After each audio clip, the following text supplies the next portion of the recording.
Warning, the following podcast contains spoilers. So if you don't want to know that Seth Brundle's son, Eric Stoltz, bangs Princess Vespa, stop listening now.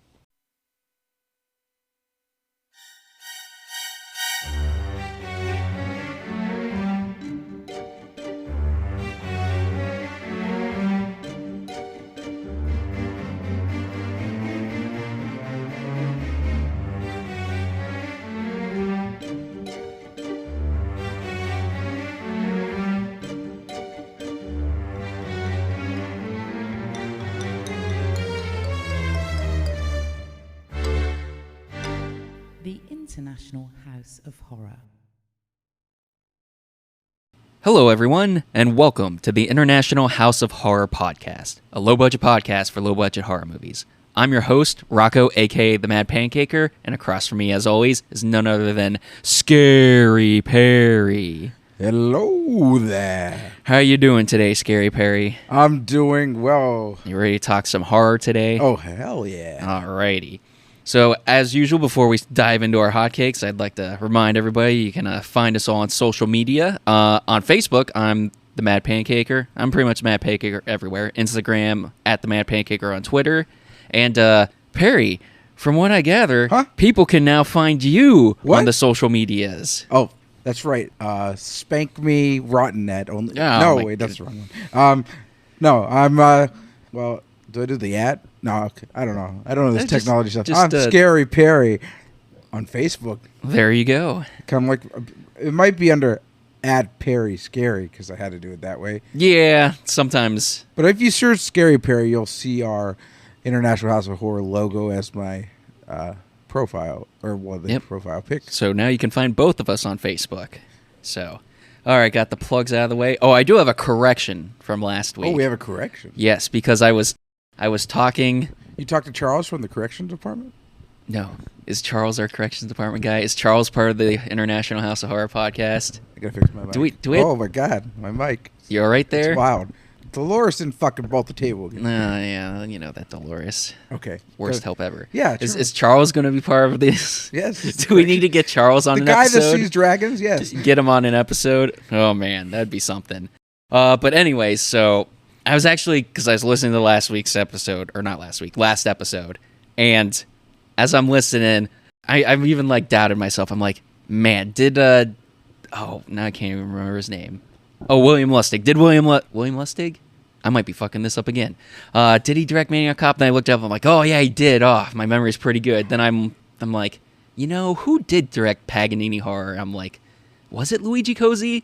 My first guess. And bam, it was. I was like, money. But then we're talking about Ghostbusters. And when I talked about the Terror Dogs, I called the one Gozer and the other Vince Clortho. I'm listening to that. I'm like, no, Gozer's the person. It's Zool. Zool's the other Terror Dog. I did talk about Gozer later and mention it correctly. I felt like something was wrong with the names for that. But I just got mixed up. I know who the Terror Dogs are. I just fucked it up. It happens. I was disappointed. So I didn't want anybody, I was listening. Luckily, we don't have too big of an audience, but in case anybody ever goes back and is like, man, this guy doesn't even know the Terror Dogs' names. But all right, time to dive into our hotcakes. Gotta get hotcakes little sound effect here. Maybe we'll do, which one's the applause? C? Yeah, there we go. People applauding for some hotcakes. So first up, and I actually didn't expect to have this because I thought we might record this earlier, but I was going to talk about it anyways, but I got it, so now I could just do a quick little review of it. We got a new video game that came out called, obviously, Evil Dead, the game. Oh boy, tell me more. So, obviously, it's based off the Evil Dead franchise. I don't believe it includes anything from the remake. I don't think that, from what I've looked at, there's no remake characters, but they got a lot of the older characters from all throughout the history, from the original all the way up through Ash vs. Evil Dead. So, it's pretty cool. It's an asymmetrical online multiplayer game. There is some single player. Not to go too much into the game, but I'll give you a quick little rundown. There is some single player, but there's mainly like missions that unlock recordings from Professor Nobi and additional characters and some costume skins. And there's a play solo mode where you just play with bots on your team and against the AI, which isn't the best. The bots are kind of dumb. They just follow you around and they can easily get stuck on stuff and then won't fucking move. It's unfortunate, but the main draw is the online play. I kind of wish it had more of a single player campaign. I've heard a lot of people say that, but the online play, though, is fantastic. It's very fun. It's got a lot of the feel of the Evil Dead. You got to work together to fight the Kandarian demon, or you can play as the Kandarian demon and set like traps and spawn deadites to fight the heroes. So a lot of fun. Like I said, the lack of the single player mode is like, eh.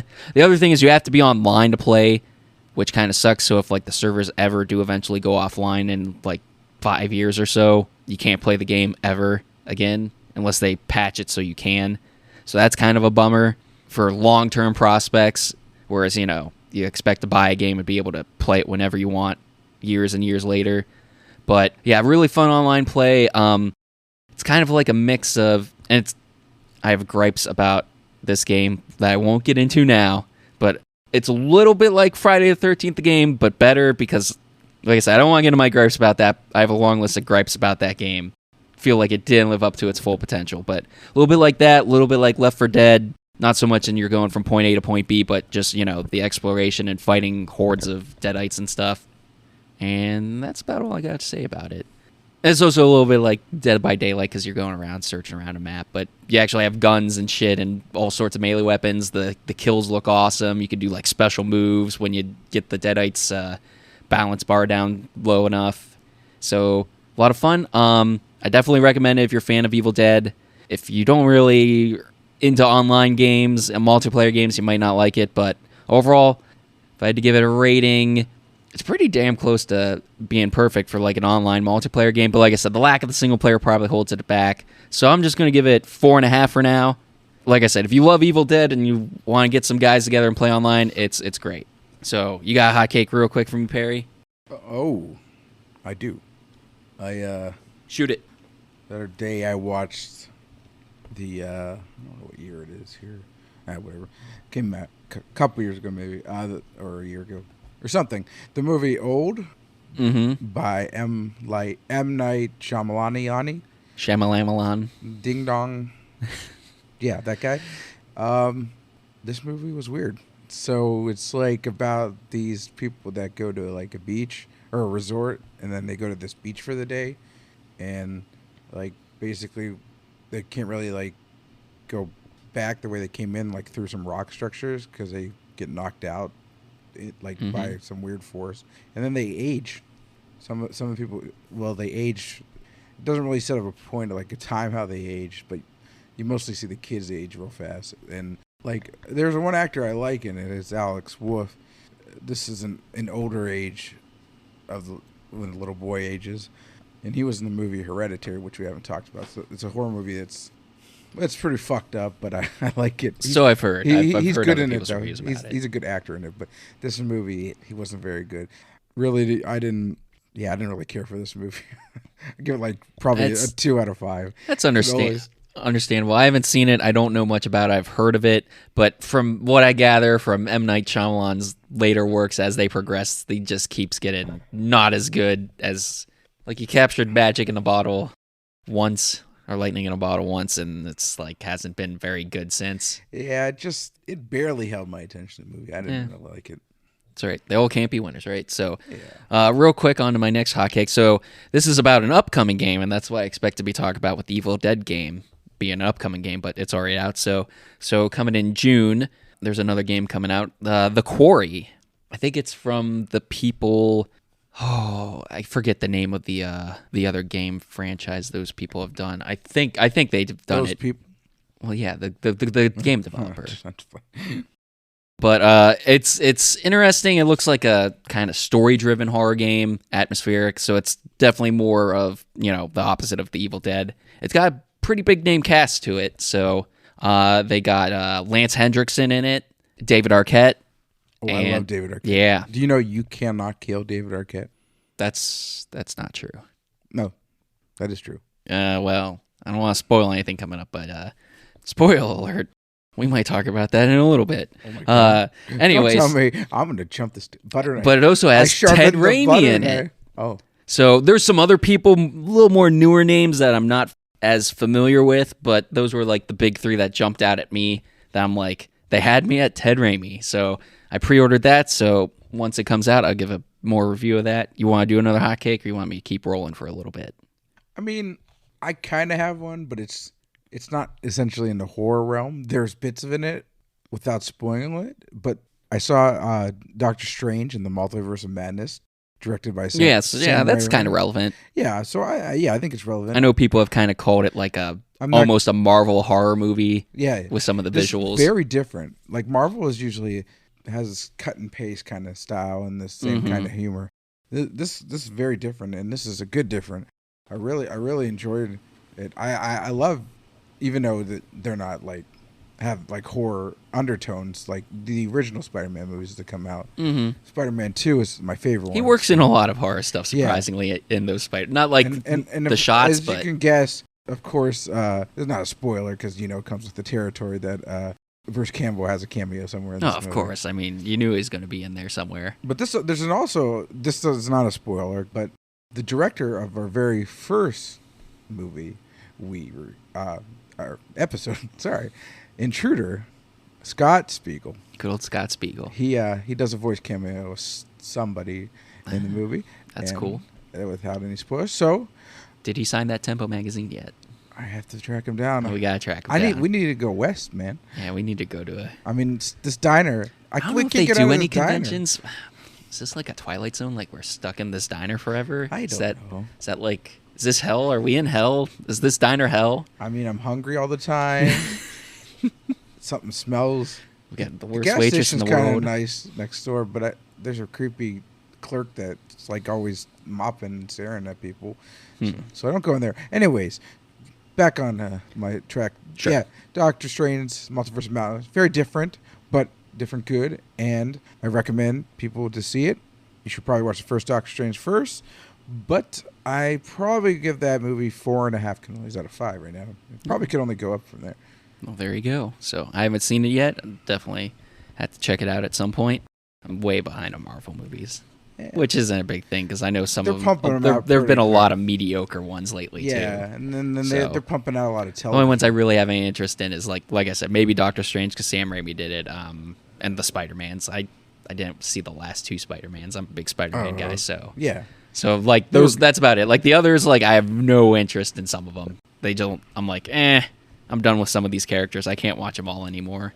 All right, so this is hopefully the last week of A Million Hotcakes for me. I apologize, but like I said, I had a backlog from all this stuff. So luckily, I haven't really been purchasing a whole lot of stuff since this. So the next episode should be a little lighter. I have a few things for next episode already saved, but so talk about the Unholy, a movie I watched on Tubi. I don't remember too much about this one. I remember the basic gist of it. The big thing I remember is that Hal Holbrook stars in it. Obviously, if you know him from The Fog, he plays a priest in this again, which I think is kind of funny. He's also from Creepshow. He's done a lot of stuff. So, basic story is like this. I'm trying to remember, like this priest, not Hal Holbrook, but this other priest. There's some other few named people in this, but I don't remember them off the top of my head. This priest is having these like weird shit's happening to this priest. I don't remember too much of it. It was very stunning. It was another one of those late night. I'm watching this movie. I'm trying to chug through it. I'm like, why didn't I just go to bed? Not that the movie was bad, I should stay, but I'd just be like, man, I should have just went to bed because I don't remember half of it. It's been a while since I've watched it too, but it was fun. Very good visuals in it, the cinematography. So that one I'd give like, I definitely want to watch it again, enjoy the experience a little bit more, but probably three pancakes. It was pretty decent. You got anything else, Perry, before I just try to rapid fire these real quick? Rapid fire. All right, rapid fire hotcakes. They're shooting out. Hotcakes are going everywhere. Duck. Now, this one I do remember a lot about. Another film called Brain Damage from, I don't remember his name off the top of my head. I didn't write it down. The director of Basket Case, which there's actually a Basket Case cameo in the movie, which I thought was hilarious. I'm like, is that the guy from Basket Case? Because I didn't put two and two together that the director was the guy until I looked it up afterwards. I didn't know the Basket Case extended universe was something I wanted, but now I do want it. And this movie's in it.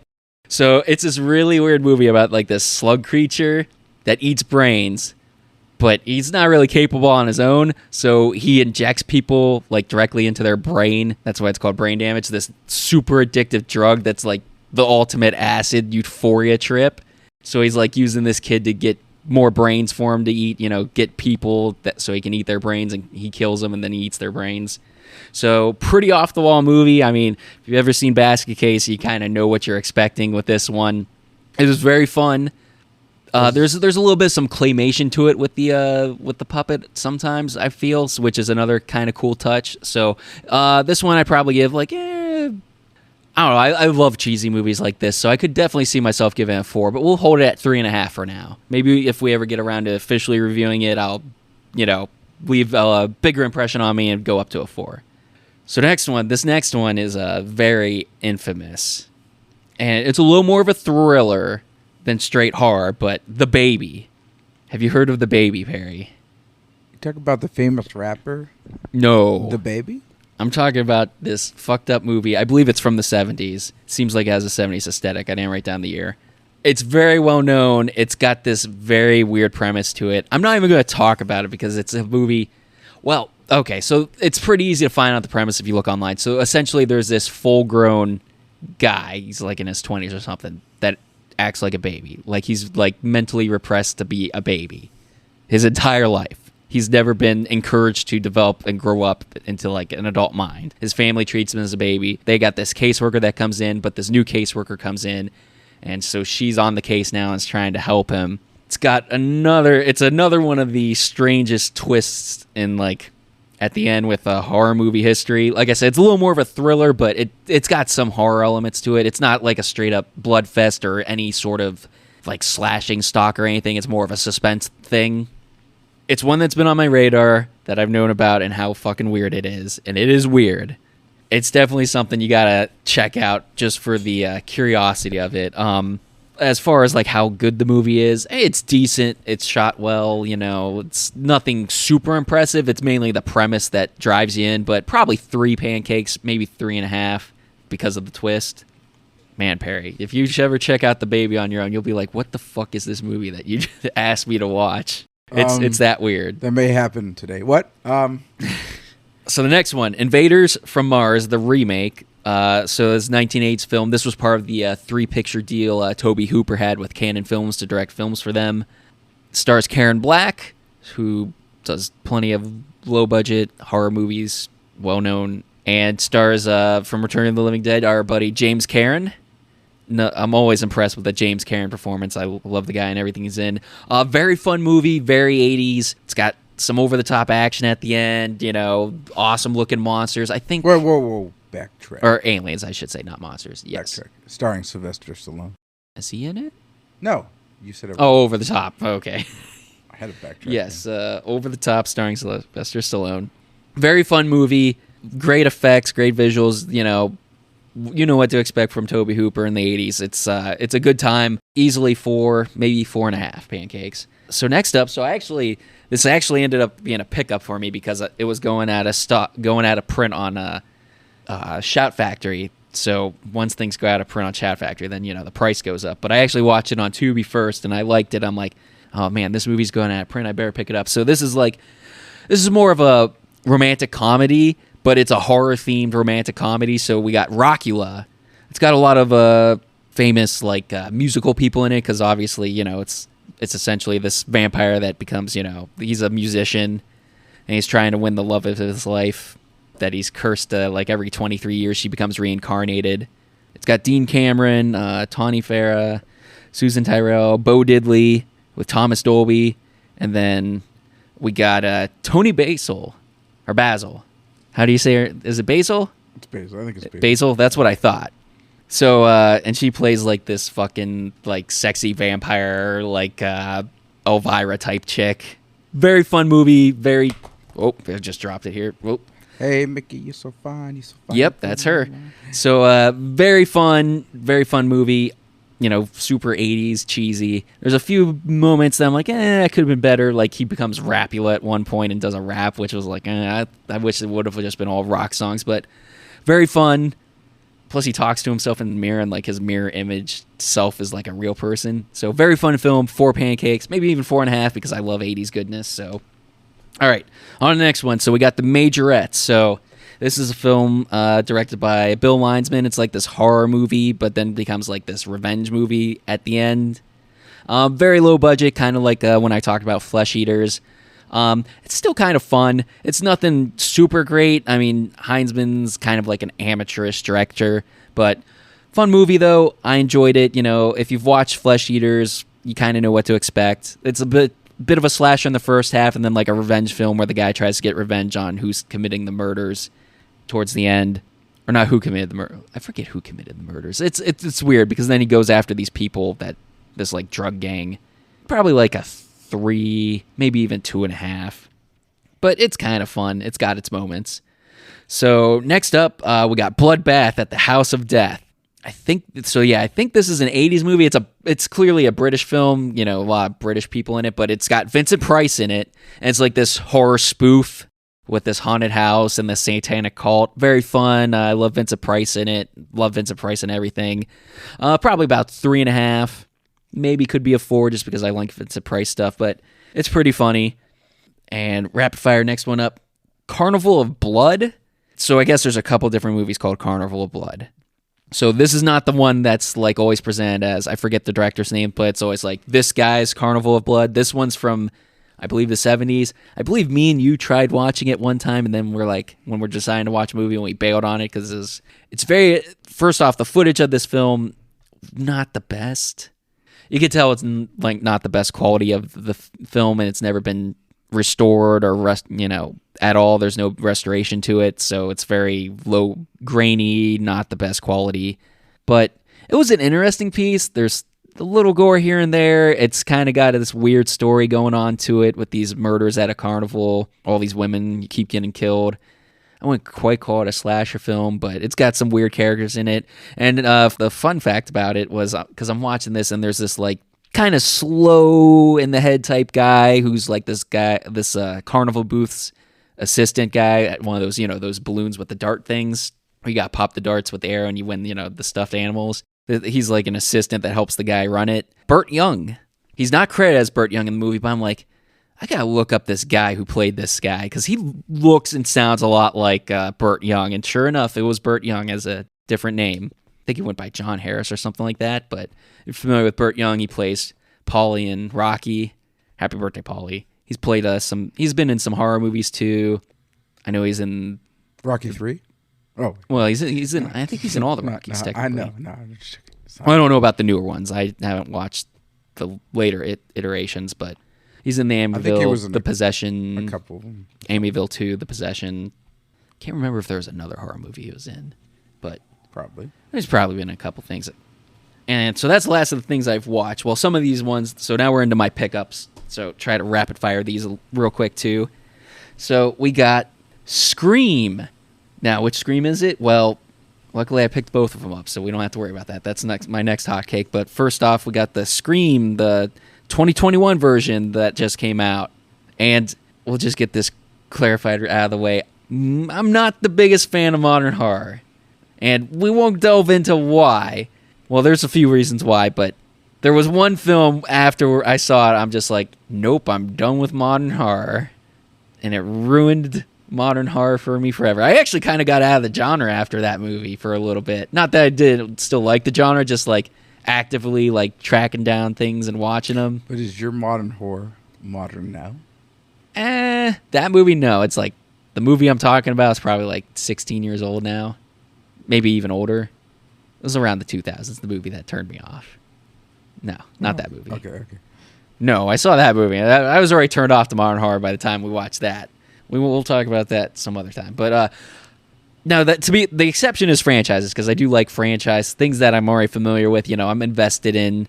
And when Scream first came out, I wasn't the biggest fan of it, but it grew on me, and now I actually kind of really do like the Scream franchise. It's not my favorite franchise, but I do enjoy it a lot. But this movie, man, it was great. I loved everything, almost everything about it. It was very fun.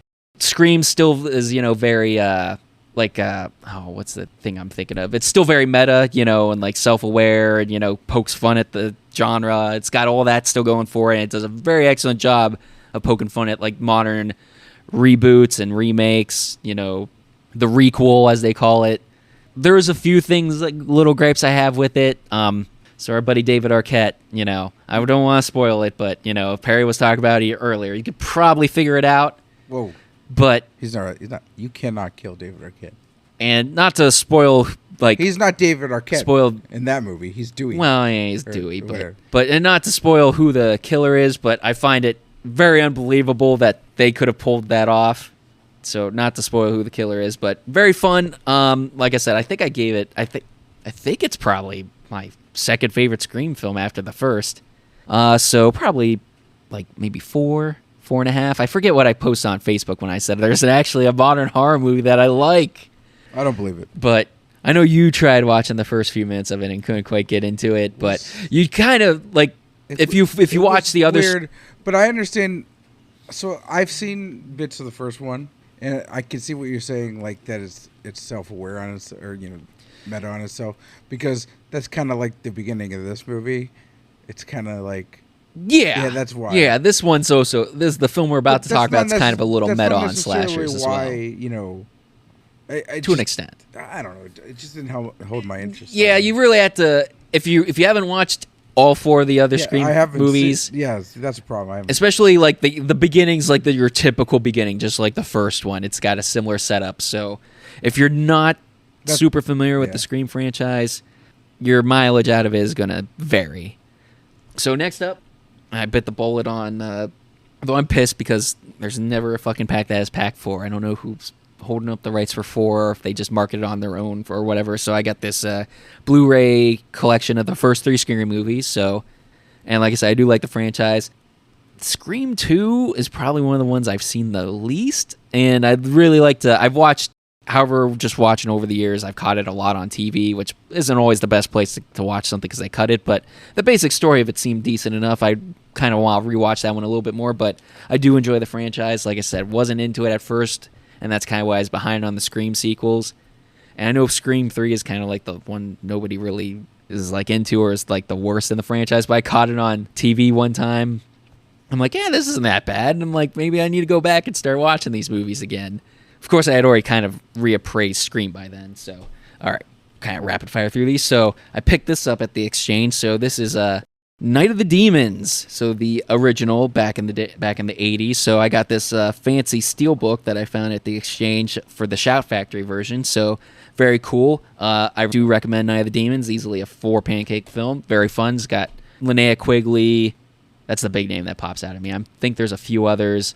So next up, another pickup, and maybe we'll talk about this one around Thanksgiving time because it's the Thanksgiving theme. So we got Black Friday, starring Bruce Campbell. Haven't watched it. I've heard okay things about it, but I figured, what the hell? I'll watch anything with Bruce Campbell in it.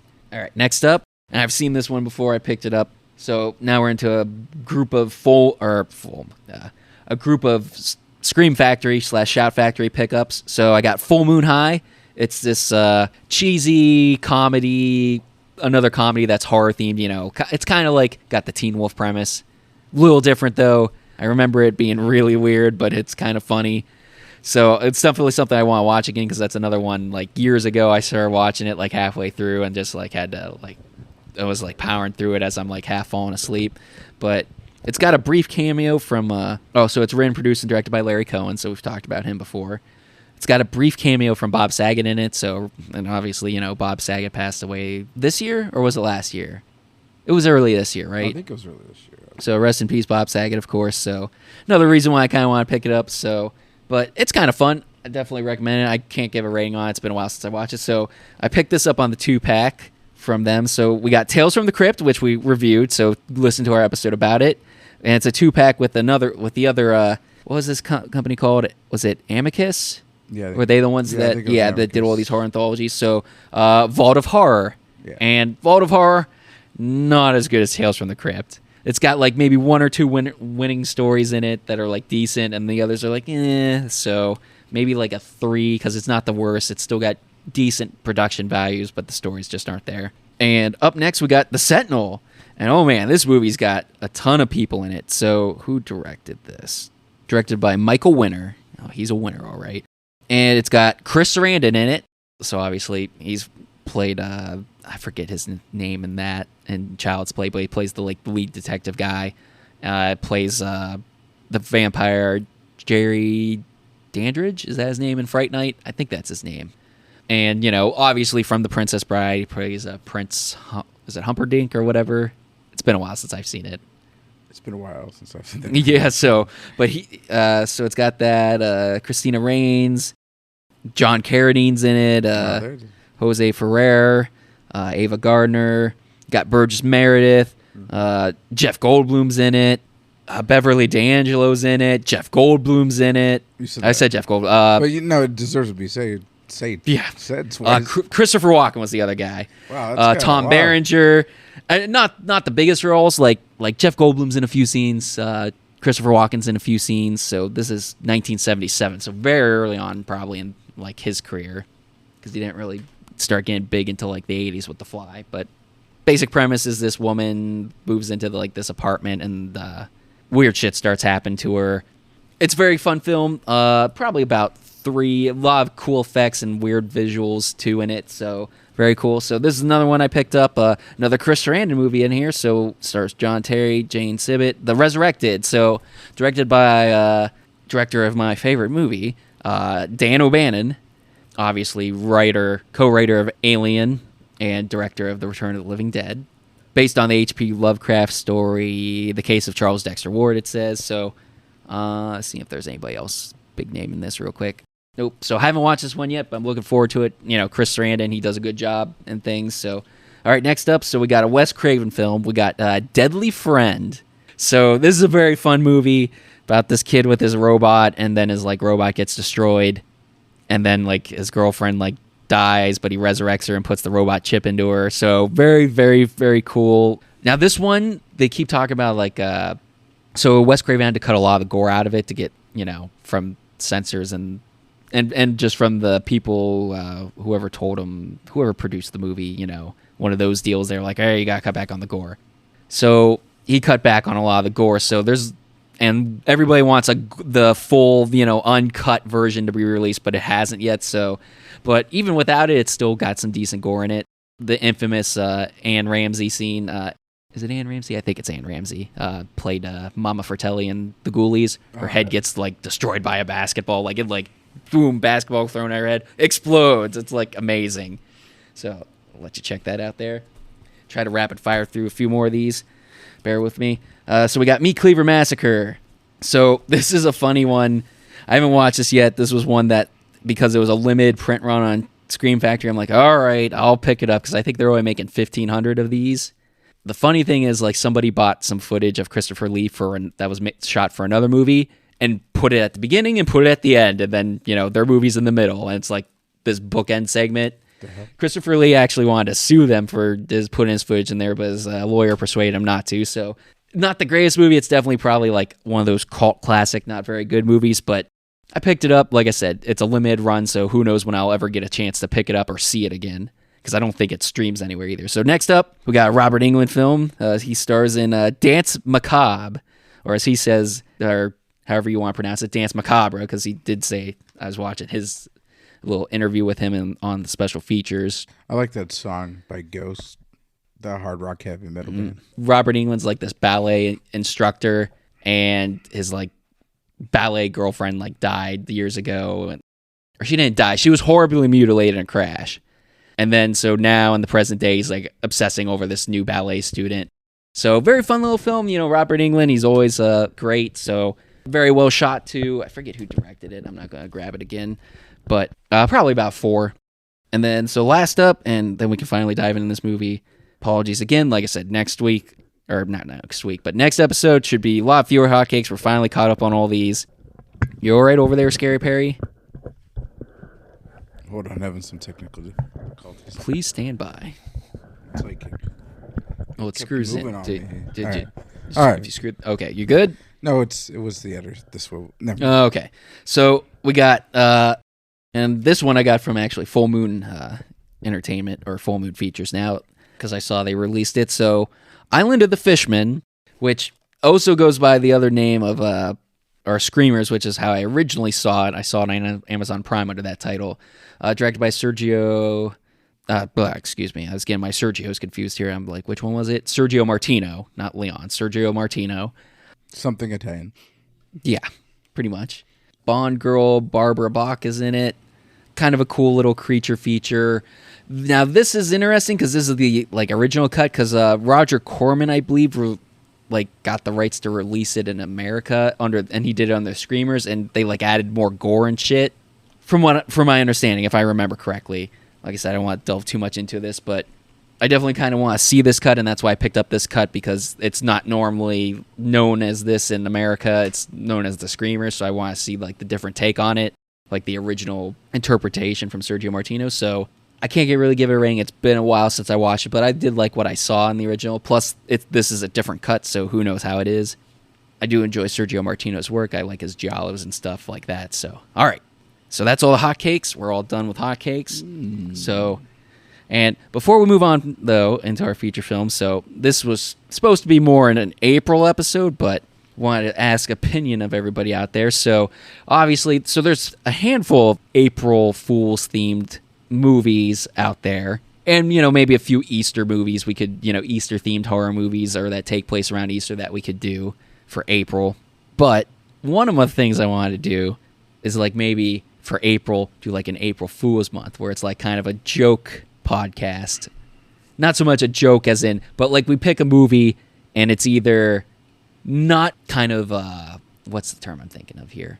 It's like not related to horror, but like you could like pretend like there might be people in it that's horror related. So like a good one is, so if you're familiar with Sean S. Cunningham, he's the director of Friday the 13th. Okay. If you're familiar with Harry Manfredini, did the music for Friday the 13th, the score. Okay. Well, they also work together on like this like teen, I think they're technically college, but like one of those teen sex comedies of the 80s called Spring Break. Mm-hmm. But going into that, if you just saw Sean S. Cunningham and, Harry Manfredini, you'd be like, oh man, they got a Spring Break horror movie, and kind of do like a spoof and go into it and then be like, wait a minute, this isn't a horror movie. And then we got April Fooled, I don't know if that's like something you people would be interested in. Another way we could go with it is like there's movies with similar names or, same name, but they're a completely different movie. Perfect example is the Madhouse. There's like at least 4 different movies I know of that have the title Madhouse, and 3 of them are horror related, and one looks just like some ridiculous comedy. So I don't know if that's something you'd be interested in. Like I said, here's another good example. So the comedy Back to School starring Rodney Dangerfield. Well, it also has Adrienne Barbeau in it. It's got our buddy Burt Young that I talked about earlier. And then it's got the kid from Christine, who plays the kid that owns the car, Christine. I forget his name off the top of my head. But there's 3 horror adjacent people, so we'd be like, oh man, can't wait to check out this horror movie with these people in it. Back to School. It's got to be about some slasher in the schools. And, and here it is. It's a Rodney Dangerfield comedy vehicle. Something like that, like kind of like almost like obviously I'm spoiling the bit for you, everybody, where we kind of like go into it and we'd be like, oh man, can't wait for somebody to die, and then just nothing happens of it. So I kind of want everybody's feedback. Is that something you'd be interested in? And it would also give us a chance to review non-horror movies once a year or something, a couple times a year. What do you think about that idea, Scary Perry? Does that sound like something? Idea. I like that idea. I don't know if I explained it the best, but that's the whole premise. It's like, especially the more horror adjacent it is with different actors and something, but it's easy to like tie actors to horror because a lot of people get their start in horror. Please let us know on so send us a message, leave us a voicemail. You can do that at anchor.fm/themadpancaker, or shoot us a line on social media. You know where to find us. I plugged us earlier. Or and if not, we'll try to before next April we will try to. Yeah, the thing is, there's still a lot of April Fool's horror movies left to do. There's either like 2 or 3, plus there's a few Easter-themed ones. Plus, it doesn't always have to be the whole month of April. It could just be one episode. Like literally the first episode of April, be our April Fool's episode. And speaking of April Fools, on that note, we get into our movie that we're reviewing today, April Fool's Day, a slasher film from 1986. Directed by Fred Walton, with music by Charles Bernstein. Is it Stein or Steen? He's a famous guy. I should know how to pronounce his last name, but whatever the Mandela effect tells you, just okay. Anyway, so this film, it stars Jay Baker.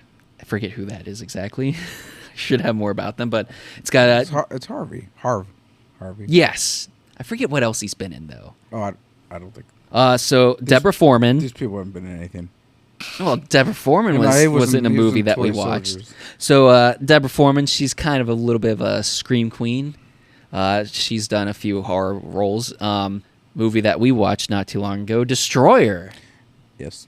And then There's actually two people in this. yes, we'll get to the other one in a second here. So we got Deborah Goodrich, Ken Oladot, or Ken Olant, Oland. I think it's Olandt. I can't pronounce it. No, the way you Olant? I'd say that's Oland. Yeah. Put the emphasis on the D and then it's the a T. weird last name. Sorry. Yeah, and I think it's Olant, like you said. Olant. We'll go with that. Big thing he was in was Leprechaun, actually. I was looking that up after the fact. I'm like, man, I feel like this guy was in something. And then I had to go back through and put in some Leprechaun jokes in my notes because I didn't make any Leprechaun references with him. We got Griffin O'Neill, and then Clayton Ronner. So last episode I was talking about an actor that I always see pop up in things. I'm like, hey, yeah, I know that guy. He's in things I've seen. And I didn't want to spoil it, but that was the guy I was talking about. He was in Destroyer with Deborah Foreman. And Nightwish, I believe, was the name of it. A weird, trippy horror movie, but a lot of fun. I like his work and what I've seen him in so far. We got Scream Queen Amy Steele, famous for, you know what she's famous for, Perry? Friday the 13th, Part 2. There you go. So yeah, big, not that Amy Steele's in too much, but I do enjoy Amy Steele. I really liked her in Friday the 13th Part 2. And then we got Mike Nobad, and then we got Thomas F. Wilson. The best name out of all these names. Good old Biff Tannen, and he's probably the most... Biff Tannen, or the gym teacher from Freaks and Geeks. There you go. Probably the most well-known name out of this lot. But the others, if you're into the genre, you recognize a few of them. Dive right in here into this film. So the opening credits kind of start with this home video recording of a bunch of college kids on a dock. And the first is, and she's a liar, it's actually Nikki, but she's like, my name is Mary O'Reilly O'Toole O'Shea. I'm just like, man, how many names does this girl have? But no, that's not her real name. She's doing like a bit. So she lays down some exposition that her friend, in fact, her friend Muffy owns an island and that she invited them there for spring break. And so I got a bit in here. I'm like, did somebody just mention the Sean S. Cunningham film that I just kind of ruined? I kind of ruined that bit earlier. That was supposed to be kind of like, what the fuck's this guy talking about? But now everybody knows what I'm talking about. So they're waiting for the ferry to come and pick them up to take them to the island. So the guy tells her to tell the camera about herself, who's recording. So we don't know who's recording yet, but it's Chaz. So she rattles off some stuff, but the most important and final thing she says is that she fucks on the first date. And then she winks at the camera and says, April Fools, while the camera pans down and zooms in and out of her crotch. And I'm just like, check, please. Delores, I need my check now. I have to hop in my DeLorean and go back in time to hook up with this chick. Oh, boy. I mean, she fucks on the first date, Perry. She fucks on the first date? Yeah. April Fools. Yeah, do you like the DeLorean reference there? I got a few more back to the Future references. So next up is Kit, and this is Amy Steele's character, but she just says pass, and so camera just moves on from her. And then speaking of DeLoreans, like I said, up next is Arch, played by Tom Wilson, and another guy, and the other guy is Skip, and he says I fuck on the first date too, and the other guy laughs with him, but then Biff asks him, didn't we? Like, implying that he was, in a relationship with this other guy. Kind of a bit, risque for that era, but I don't know how well this holds up because he kind of does it with like the stereotypical gay accent, so kind of maybe a little offensive by today's standards. What do you think? Probably. Yeah, so I don't know if you could get away with that, but the 80s, Then we cut to Muffy, and she's in her basement. She's moving some shit around, dragging some boxes of shit around, and she's also dragging around Andrew McCarthy's girlfriend in her basement, straightening up her friend's arrival. I'm just like, seriously, people, can we give Andrew McCarthy his girlfriend back? Quit moving around his girlfriend, throwing it off of trains, Come on now. Oh, that's a movie we can review for April Fool's Day sometime. So a lady named Clara comes down and just asks her if she needs any help before she leaves. But Muffy's got it under control. She told her father she would do it her way, so he doesn't have any excuses for her. What's she planning on doing here? Clara, she gets ready to leave and tells her to have a nice party. And Muffy replies back, it's going to be better than nice. It's going to be bloody unforgettable. So she leaves, and Muffy finishes straightening up, but she sees an old Jack-in-the-Box sitting on a shelf. So she picks it up, and she looks at it fondly in her hands, and then we get this kind of like slow, calming, but creepy like score that starts to play as it flashes back to a birthday party. And this must have been when she was young. And then we get our title card, April Fool's Day. And during the opening credits, we keep cutting back and forth between Muffy in the past and then Muffy in the present day with a present. And then that she starts to open the present, and it's a Jack-in-the-Box. So in the present day and the past, she starts to turn the crank on the Jack-in-the-Box. And it's decorated with, like, ducks and birds and balloons and child imagery on the sides. In the present, though, she kind of stops before she cranks it all the way and just puts it back down. But in the past, she keeps turning the crank, and this horrible monster-looking thing pops out, and she screams. I think they stole that from Alien. Maybe a little bit. I'm like... Ridley Scott should sue them. Yeah. I'm like, well, that's kind of a cruel joke to play on somebody. I got down this, like, weird thing that I'm like, what a joke, get it? I'm like, no, I don't get it. I'm like, what was I alluding to here? Anyway, so we cut back to the dock with everyone waiting as the ferry arrives. So another girl, Nan, having just arrived, and these people have weird. They do kind of have some weird names. What the hell kind of name is Muffy St. John? Well, they talk about that in a little bit if you give it some time. I don't care. Nan? Yeah, there's and Kit. I mean, Kit's Kit's okay, but like I'm talking about those two. But anyways, keep going. I think Kit's short for something though. If you have those names out there, I'm sorry. Amy Steele goes to help her with her numerous pieces of luggage. Nikki, who apparently doesn't have the longest name ever, teases her and asks if she plans on staying a while. But Nan says that it's just stuff for finals because she's behind on all of her schoolwork. So Arch and Clayton Ronner, though, Clayton Ronner plays Chaz. He's the guy with the camera.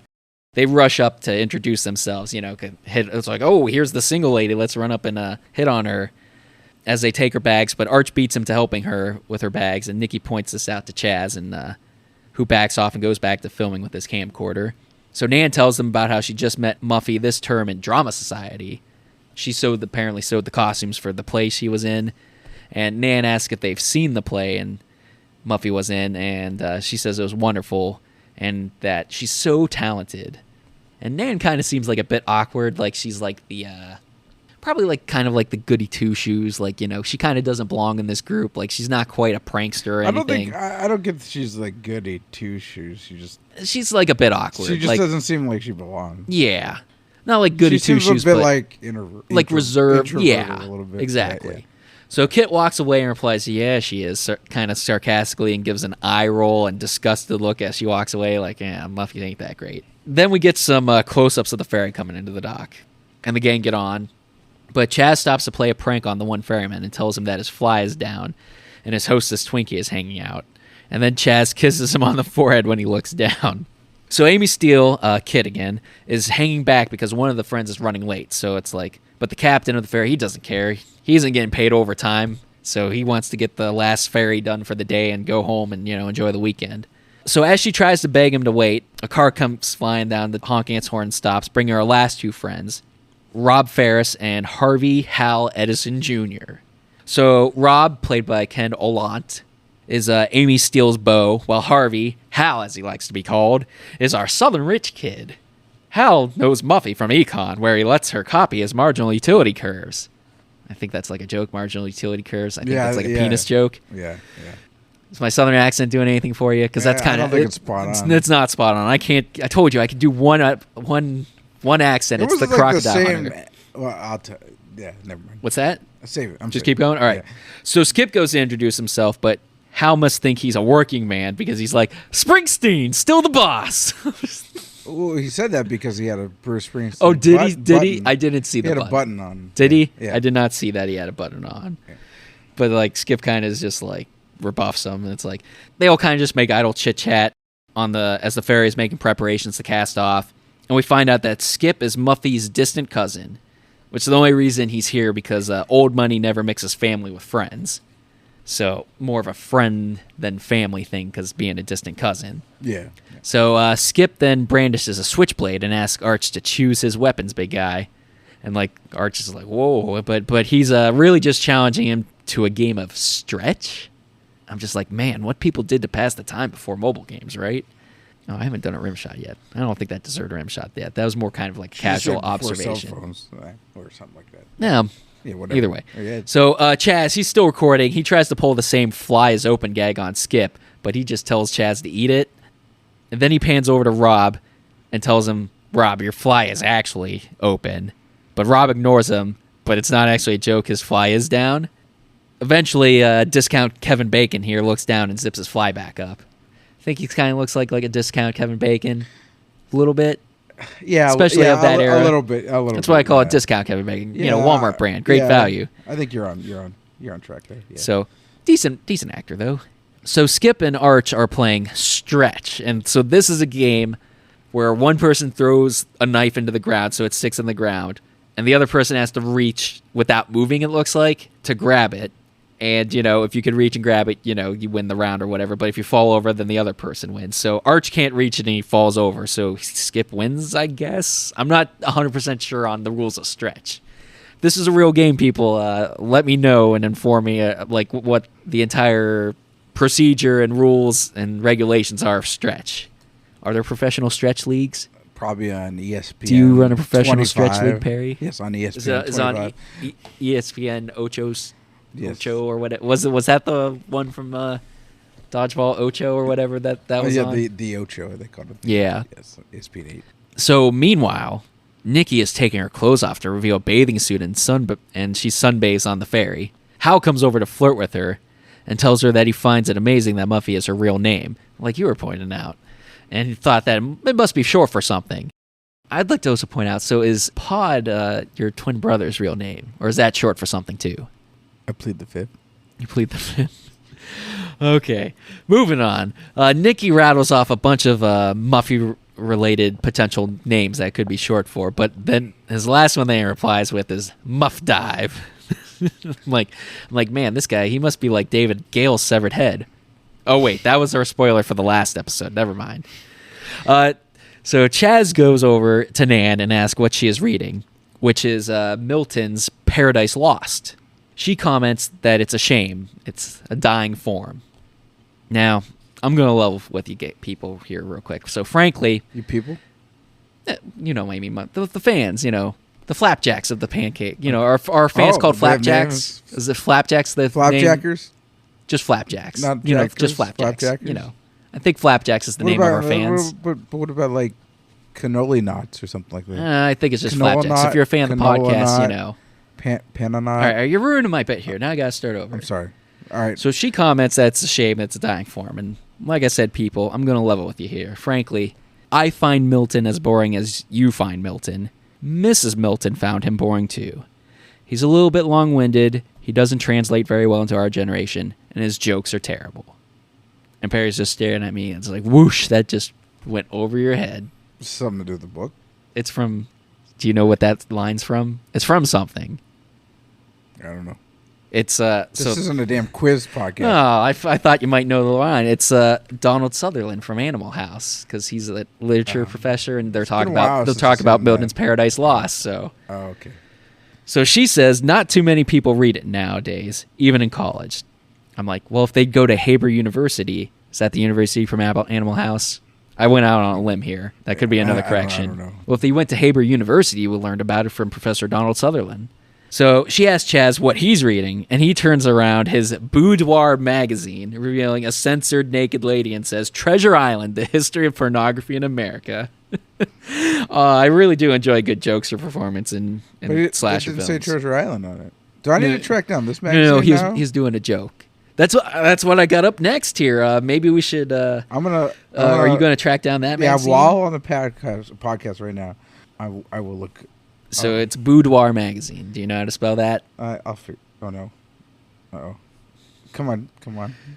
So I want you to track down the specific issue. It says... Is it D-O-I-R? B-O-U-D-O-I-R. Yeah. It says... Boudoir. Boudoir doll. I don't think it's a doll. But anyway, so I do enjoy a good prankster. Maybe we should rank the pranksters, the greatest pranksters of slasher movies sometimes. I think that'd be kind of fun. We'd see where Chaz ranks up on the list. There are some more scenes of the group having their idle chit-chat with one another, passing time as the ferry approaches the dock to Muffy's Island. So the most interesting of these is still Chaz, or no, it's Hal talking to Nan, where he says in reference to... it's Chaz talking to Nan. I'm sorry, I'm getting Hal talking to Nicky confused with Chaz talking to Nan, where he says in reference to pornography that this is research I can do all on my own, and I never get tired of it. Oh, I love a good jokester. He tries to offer her the magazine, but she politely declines. But when she turns her head away, he leans in and sniffs her hair. Okay. Maybe Chaz is a little bit of a pervert, too. So Nikki comments, "Oh my god, we're going to be staying there?"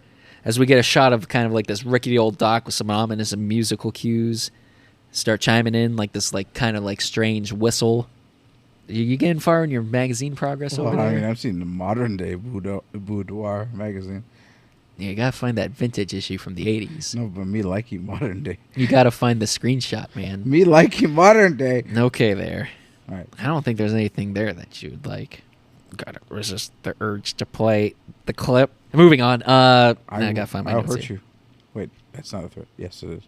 So meanwhile, Arch and Skip's game of stretch is getting heated, and Arch tosses the switchblade back at Skip, but the blade goes into Skip's gut, and he says, "Oh, fuck," and Nan screams as he stumbles backwards and falls into the water. So Arch barely manages to mumble out, "I'll get him," as he's pushed out of the way by the ferryman, whose name is Buck, who jumps in the water along with Rob to rescue Skip. So they're looking around for him, but don't see him. But Arch looks over and smiles as Skip is floating to the side of the ferry holding a fake prop knife attached to a boat harness, asking if this is what they are all looking for. It was just another April Fool's prank. And then Arch exclaims, "We got him!"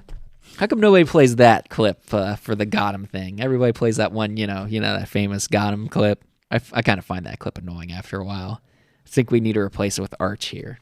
So the others scold them, but they retort, at least they don't go for that lame shoelaces untied crap like Chaz did, only with flies being down. So Rob swims back and gets on the ferry while the captain tells Buck to get back on board so he can dock the boat. But Buck says he'll just do it from down there in the water. And that's going to be a big mistake coming up here. So Nikki tosses the rope to Buck and then proceeds to scold Chaz for not doing anything. I'm like, hey, he didn't want to ruin that boudoir magazine by getting it wet. That's going to be a collector's item. I feel like you just need to get a screen grab there and you could find it. You need to screen grab the scene from the movie with Boudoir magazine on the cover where the lady's spreading eagle and it's got a black circle around her there's her crotch. A whole bunch of it. Like, I just can't find it. Like, it's there. It's just I can't. Maybe I'm spelling it wrong. No. And then we can get Clayton Ronner to sign it. Yeah. So then we'll have 2 magazines that we have to get signed.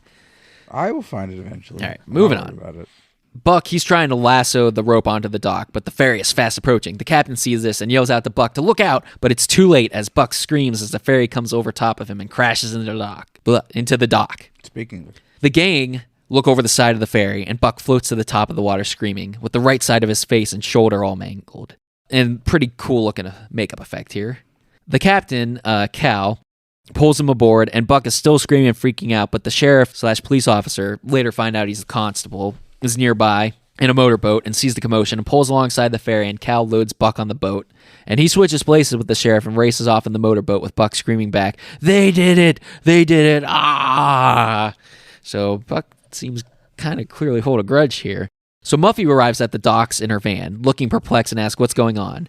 And Sam, the constable, tells her that it was tricks and pranks and to ask her friends. He asks if her dad's around, but she says that he's in Sutton's place. So he asks to borrow Muffy's boat so he can get back to shore and tells the group to stay put. He wants to know just where to find them in case anything else happens or if something happens to Buck. The gang look downtrodden at all this before we cut to them driving to Muffy's place on the island. So Kit, Rob, and Skip are silent in the one car until Kit tries to comfort Skip by telling him it's not his fault. But, yeah, I hate to break it to you, Amy Steele. It's clearly his fault. It's Skip's fault. I'll chime in here. I got a not so fun fact. All right. So Skip, who's played by Griffin O'Neill. Yes. I don't know, not ironically, but whatever. A year later, I read a year later. I don't know, I'm sure after the release of this movie or 1987, he was charged with manslaughter charges. Oh. because he had a drug-induced boating mishap, resulting in the death of Giancarlo Coppola, Francis Ford Coppola's son. Oh, wow. So, That's pretty crazy. That is unfortunate. Now, where was I? Skip, he kind of retorts. It's like, did you see his face? And states that nothing bad ever happens to Muffy. So they arrive, and they all head inside this extravagant, but kind of like somewhat, I don't want to call it shabby-looking mansion, but it needs some, not too much repair, but, just kind of needs some dusting, maybe some new paint, that type of thing. To emphasize this point, Muffy says there's a lot of work to be done to the place. And Arch quips that you sound as if you own it. And get some exposition here. Muffy replies that she will when she turns 21 next month as part of the first stage of her inheritance. As they all start to kind of spread out and look at the house, Hal asks, first stage, what's your second? And Nikki jokes, taxes. And you may be talking to your future boss, Harv. Geez, Nikki, don't you know that he prefers to be called Hal? He went through this whole spiel earlier. My name's Harvey, but I prefer to be called Hal. So Chaz opens a curtain separating the hall from another room, and his mouth just kind of drops open. He tells Nikki to burn his bags because he is home as he walks into the lush living room with a large bay window with this nice, beautiful view of the lake. And as they all walk into the living room, Muffy states that they used to spend all of their summers here until her mom died, and that it's a very special place to her. And she also says, on a clear day, you can see the Kennedys.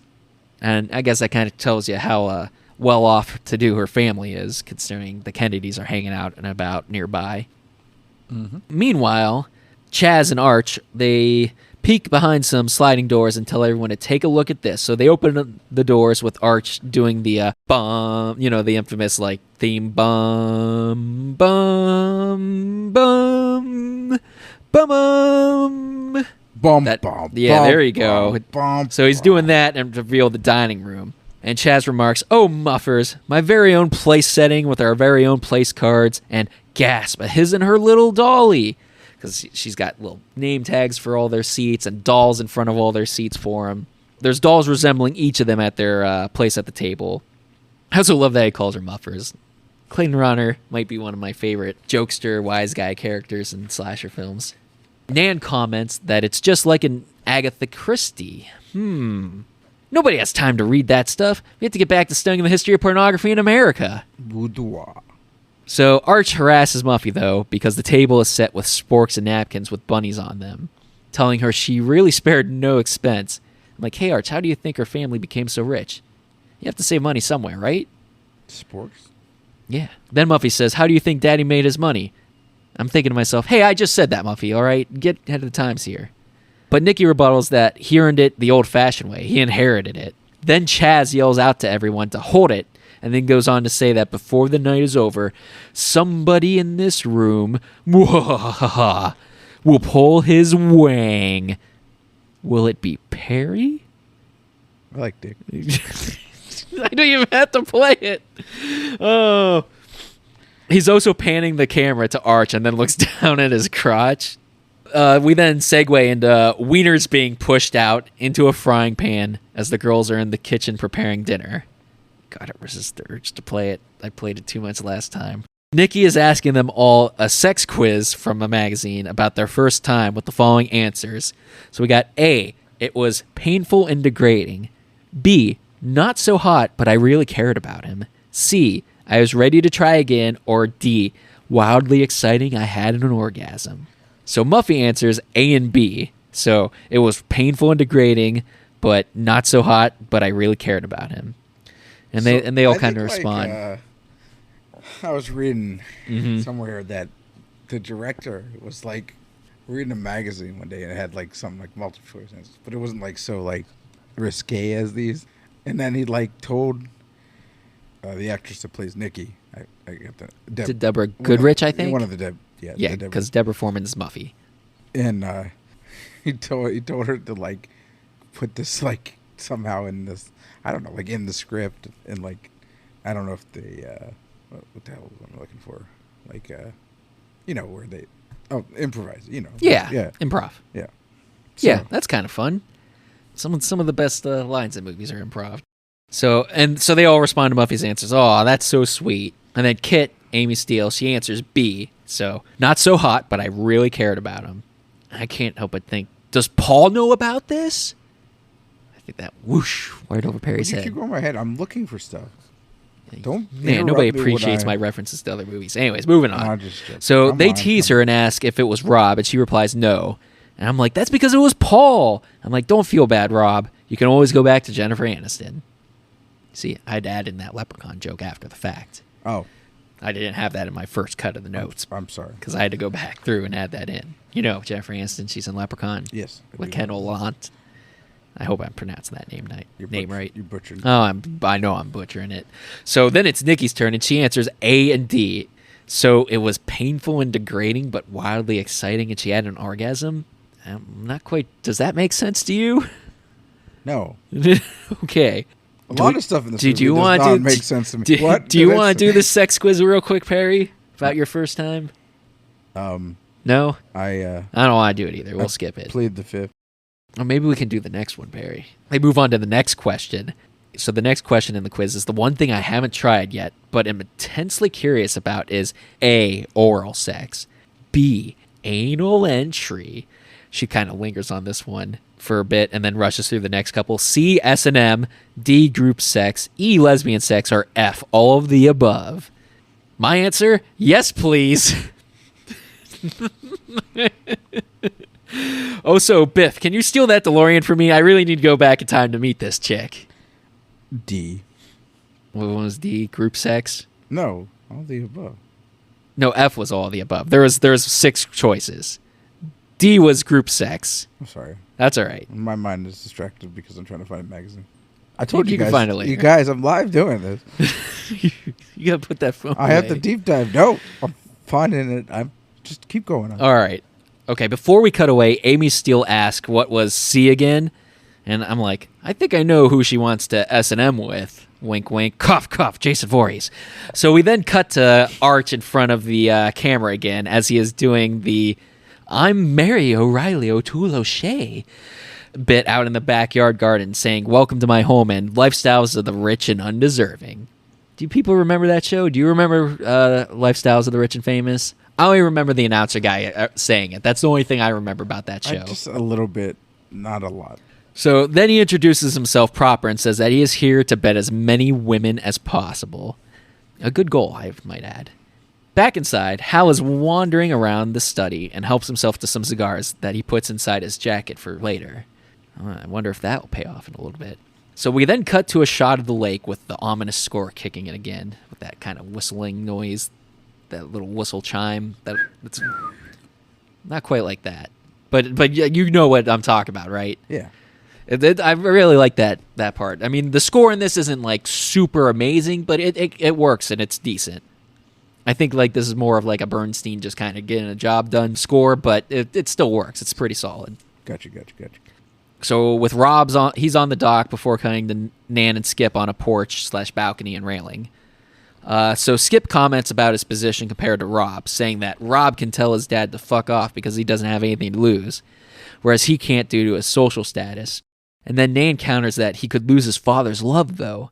But Skip just kind of counters, that was lost a long, long time ago, referring, to himself, that he lost his father's love. I'm like, could Skip end up being the killer? Nan tries to comfort him to not blame himself for Buck's injury. Then we cut to inside, and everyone is settling in for dinner, although they gripe about the quality of the food. Hal says he appreciates it, though, and it makes him feel right at home. But Kit counters, how are we all going to feel after these beans? And right on cue, Nan sits on a whoopee cushion and pulls out from under her, and they all have a good chuckle at that. But as Arch leans back in his chair and laughs, the legs give way and he tumbles backwards. So it's this trick chair with these back legs that give out but use springs to keep it in place when you're sitting normal. So then we cut to a shot of the full moon. Entertainment? ? No.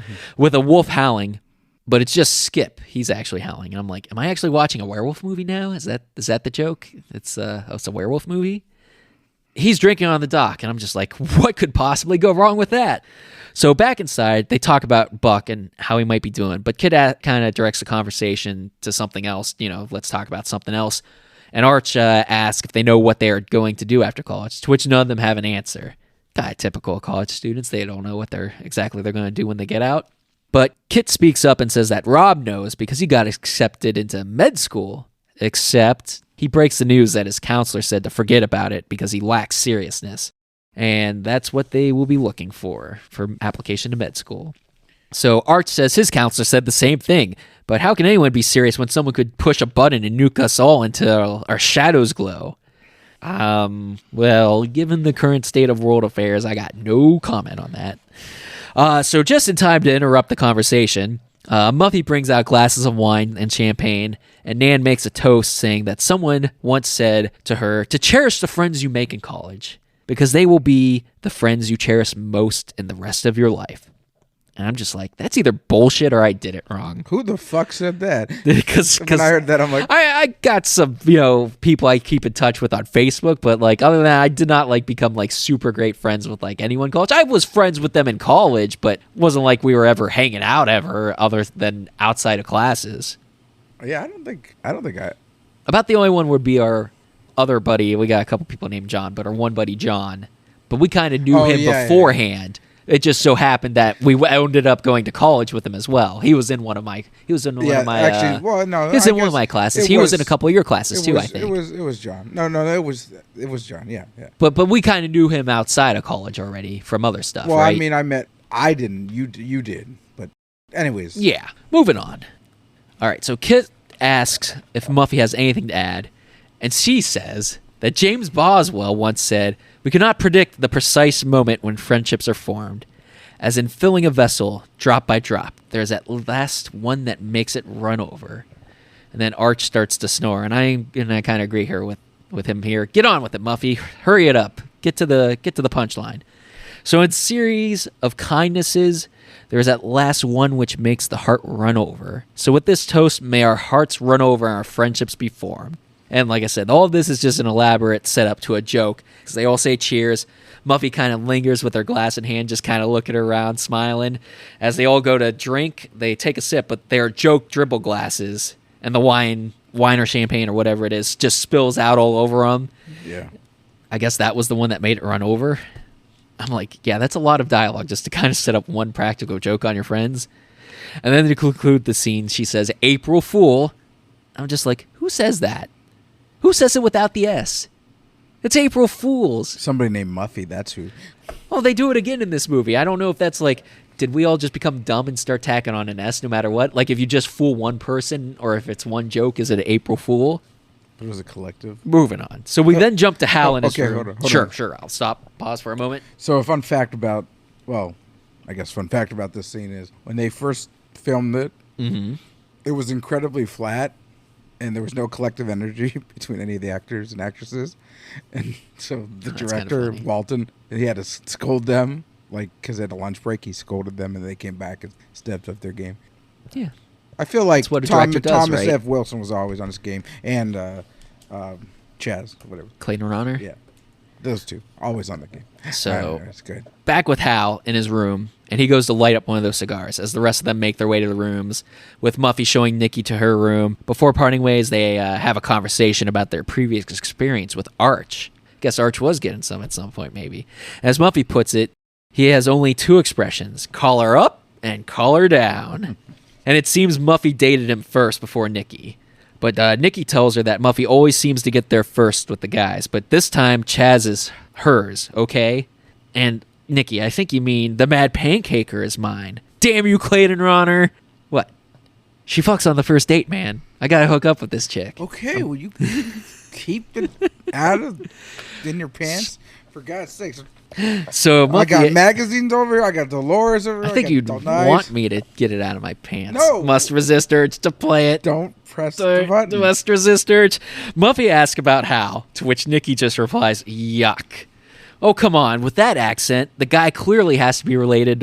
He has to be like the son of Mo from The Stuff with that southern accent.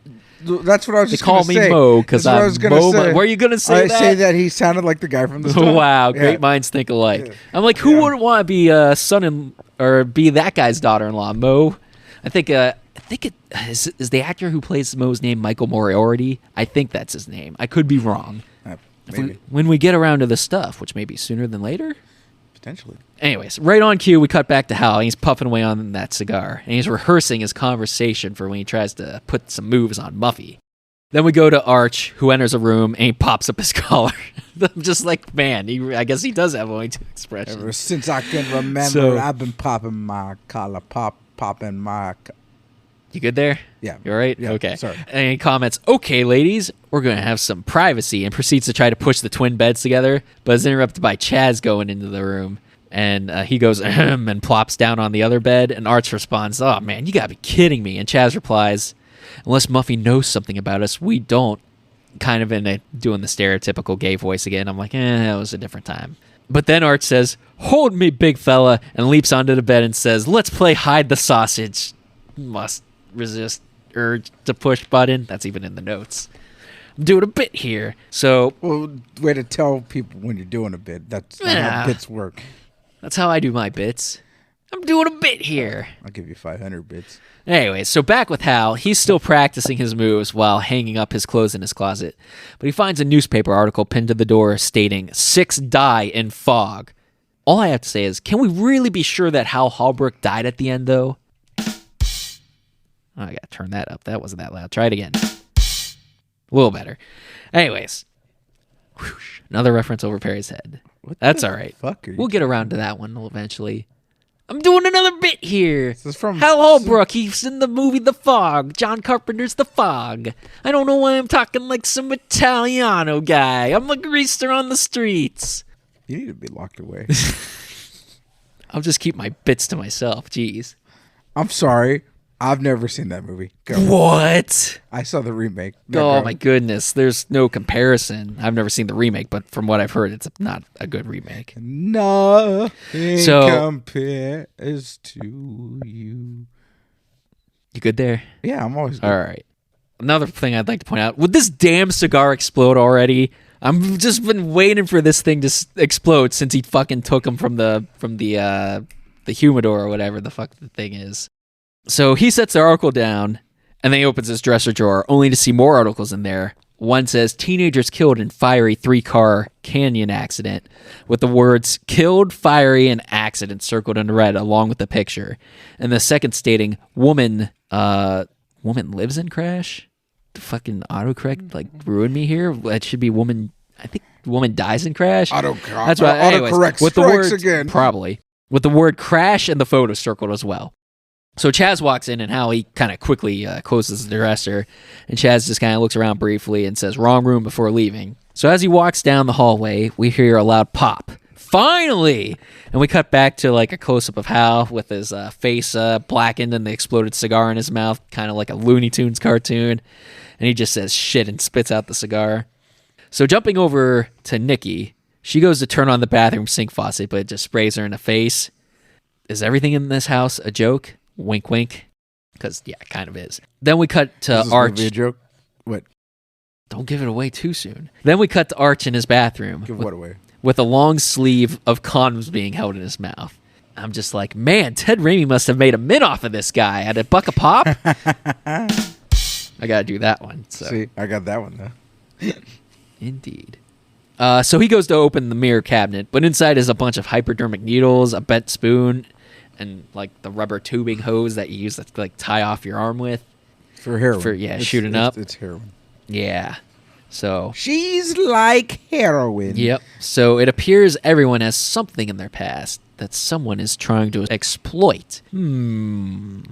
Back with Nikki as she is getting ready for bed, she opens her dresser and looks quizzically at the collar with chain that she pulls out. Well, I guess we know that she's already tried C, huh, fellas? So back in Arch's room. Oh, yeah. I don't know. I felt like I was using it a bit too much, so I'm cutting back. No, but it was good. That was good. Okay, I gotta get your approval first, right? For the Badum Ching. I mean, sometimes, because I could have pressed it 20 times in the past page. Moving on. Gotta keep chugging. But I do like dick. All right. Oh, that's the gift that keeps on giving. If this podcast is remembered for one line, I hope it's that line. That was the best moment ever. All right, back in Arch's room. He goes to open the door, but the doorknob comes off. I think that will come up again later. I didn't notice this at first, but I think it's the same room. Then we cut to a close-up of a painting with the eyes cut out, and then there's some shifty eyes going back and forth.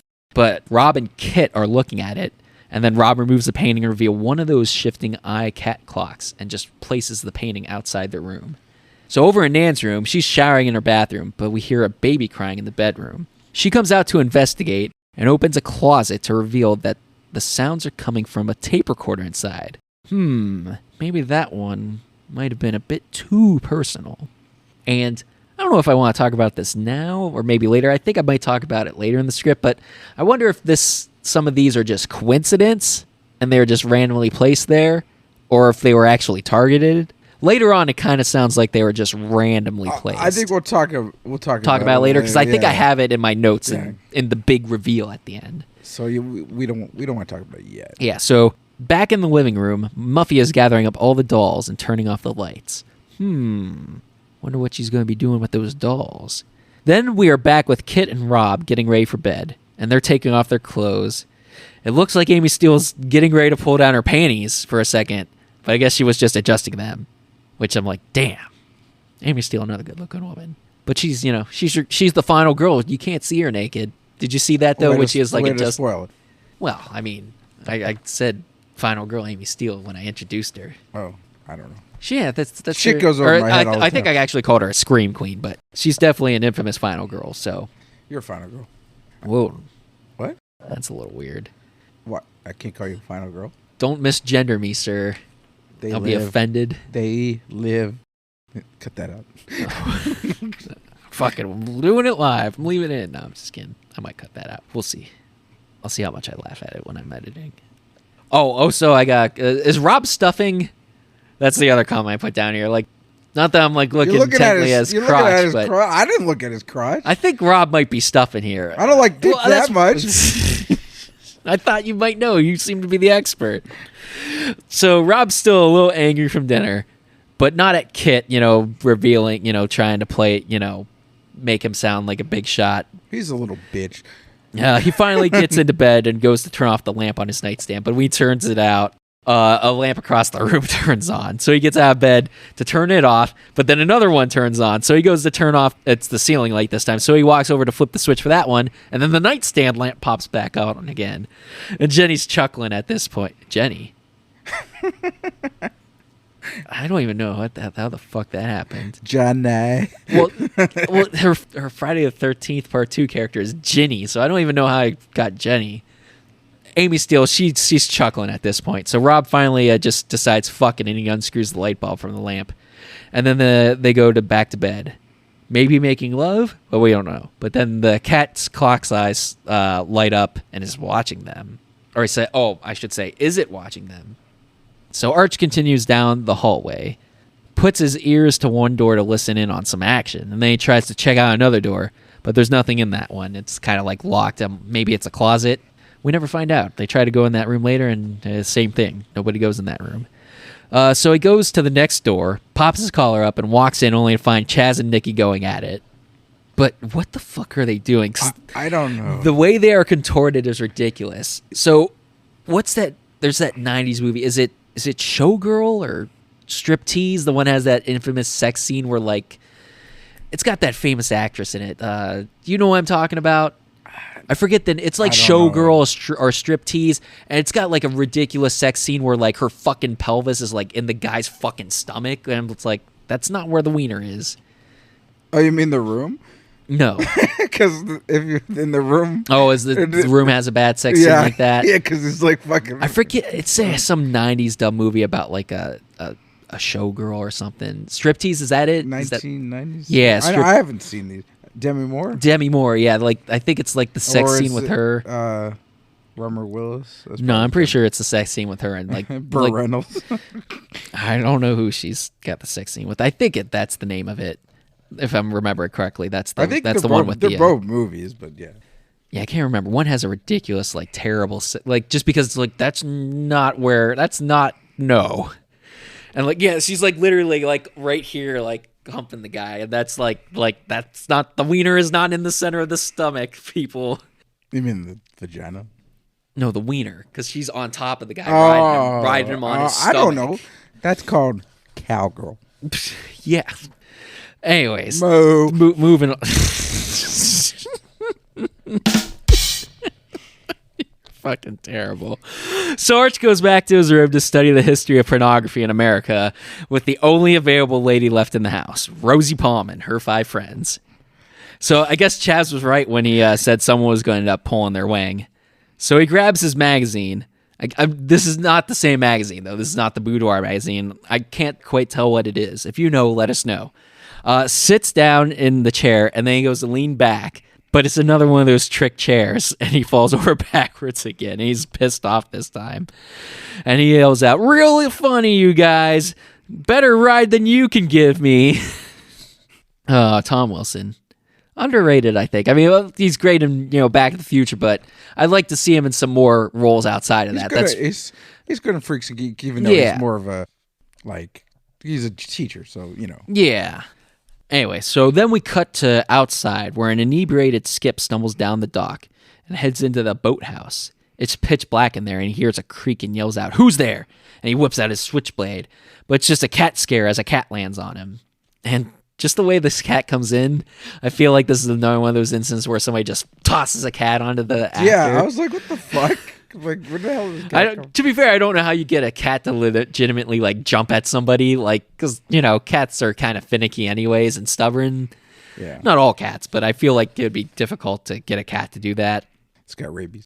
So he takes out his lighter to see inside the house, but he is then grabbed from behind, and we get some stinger music.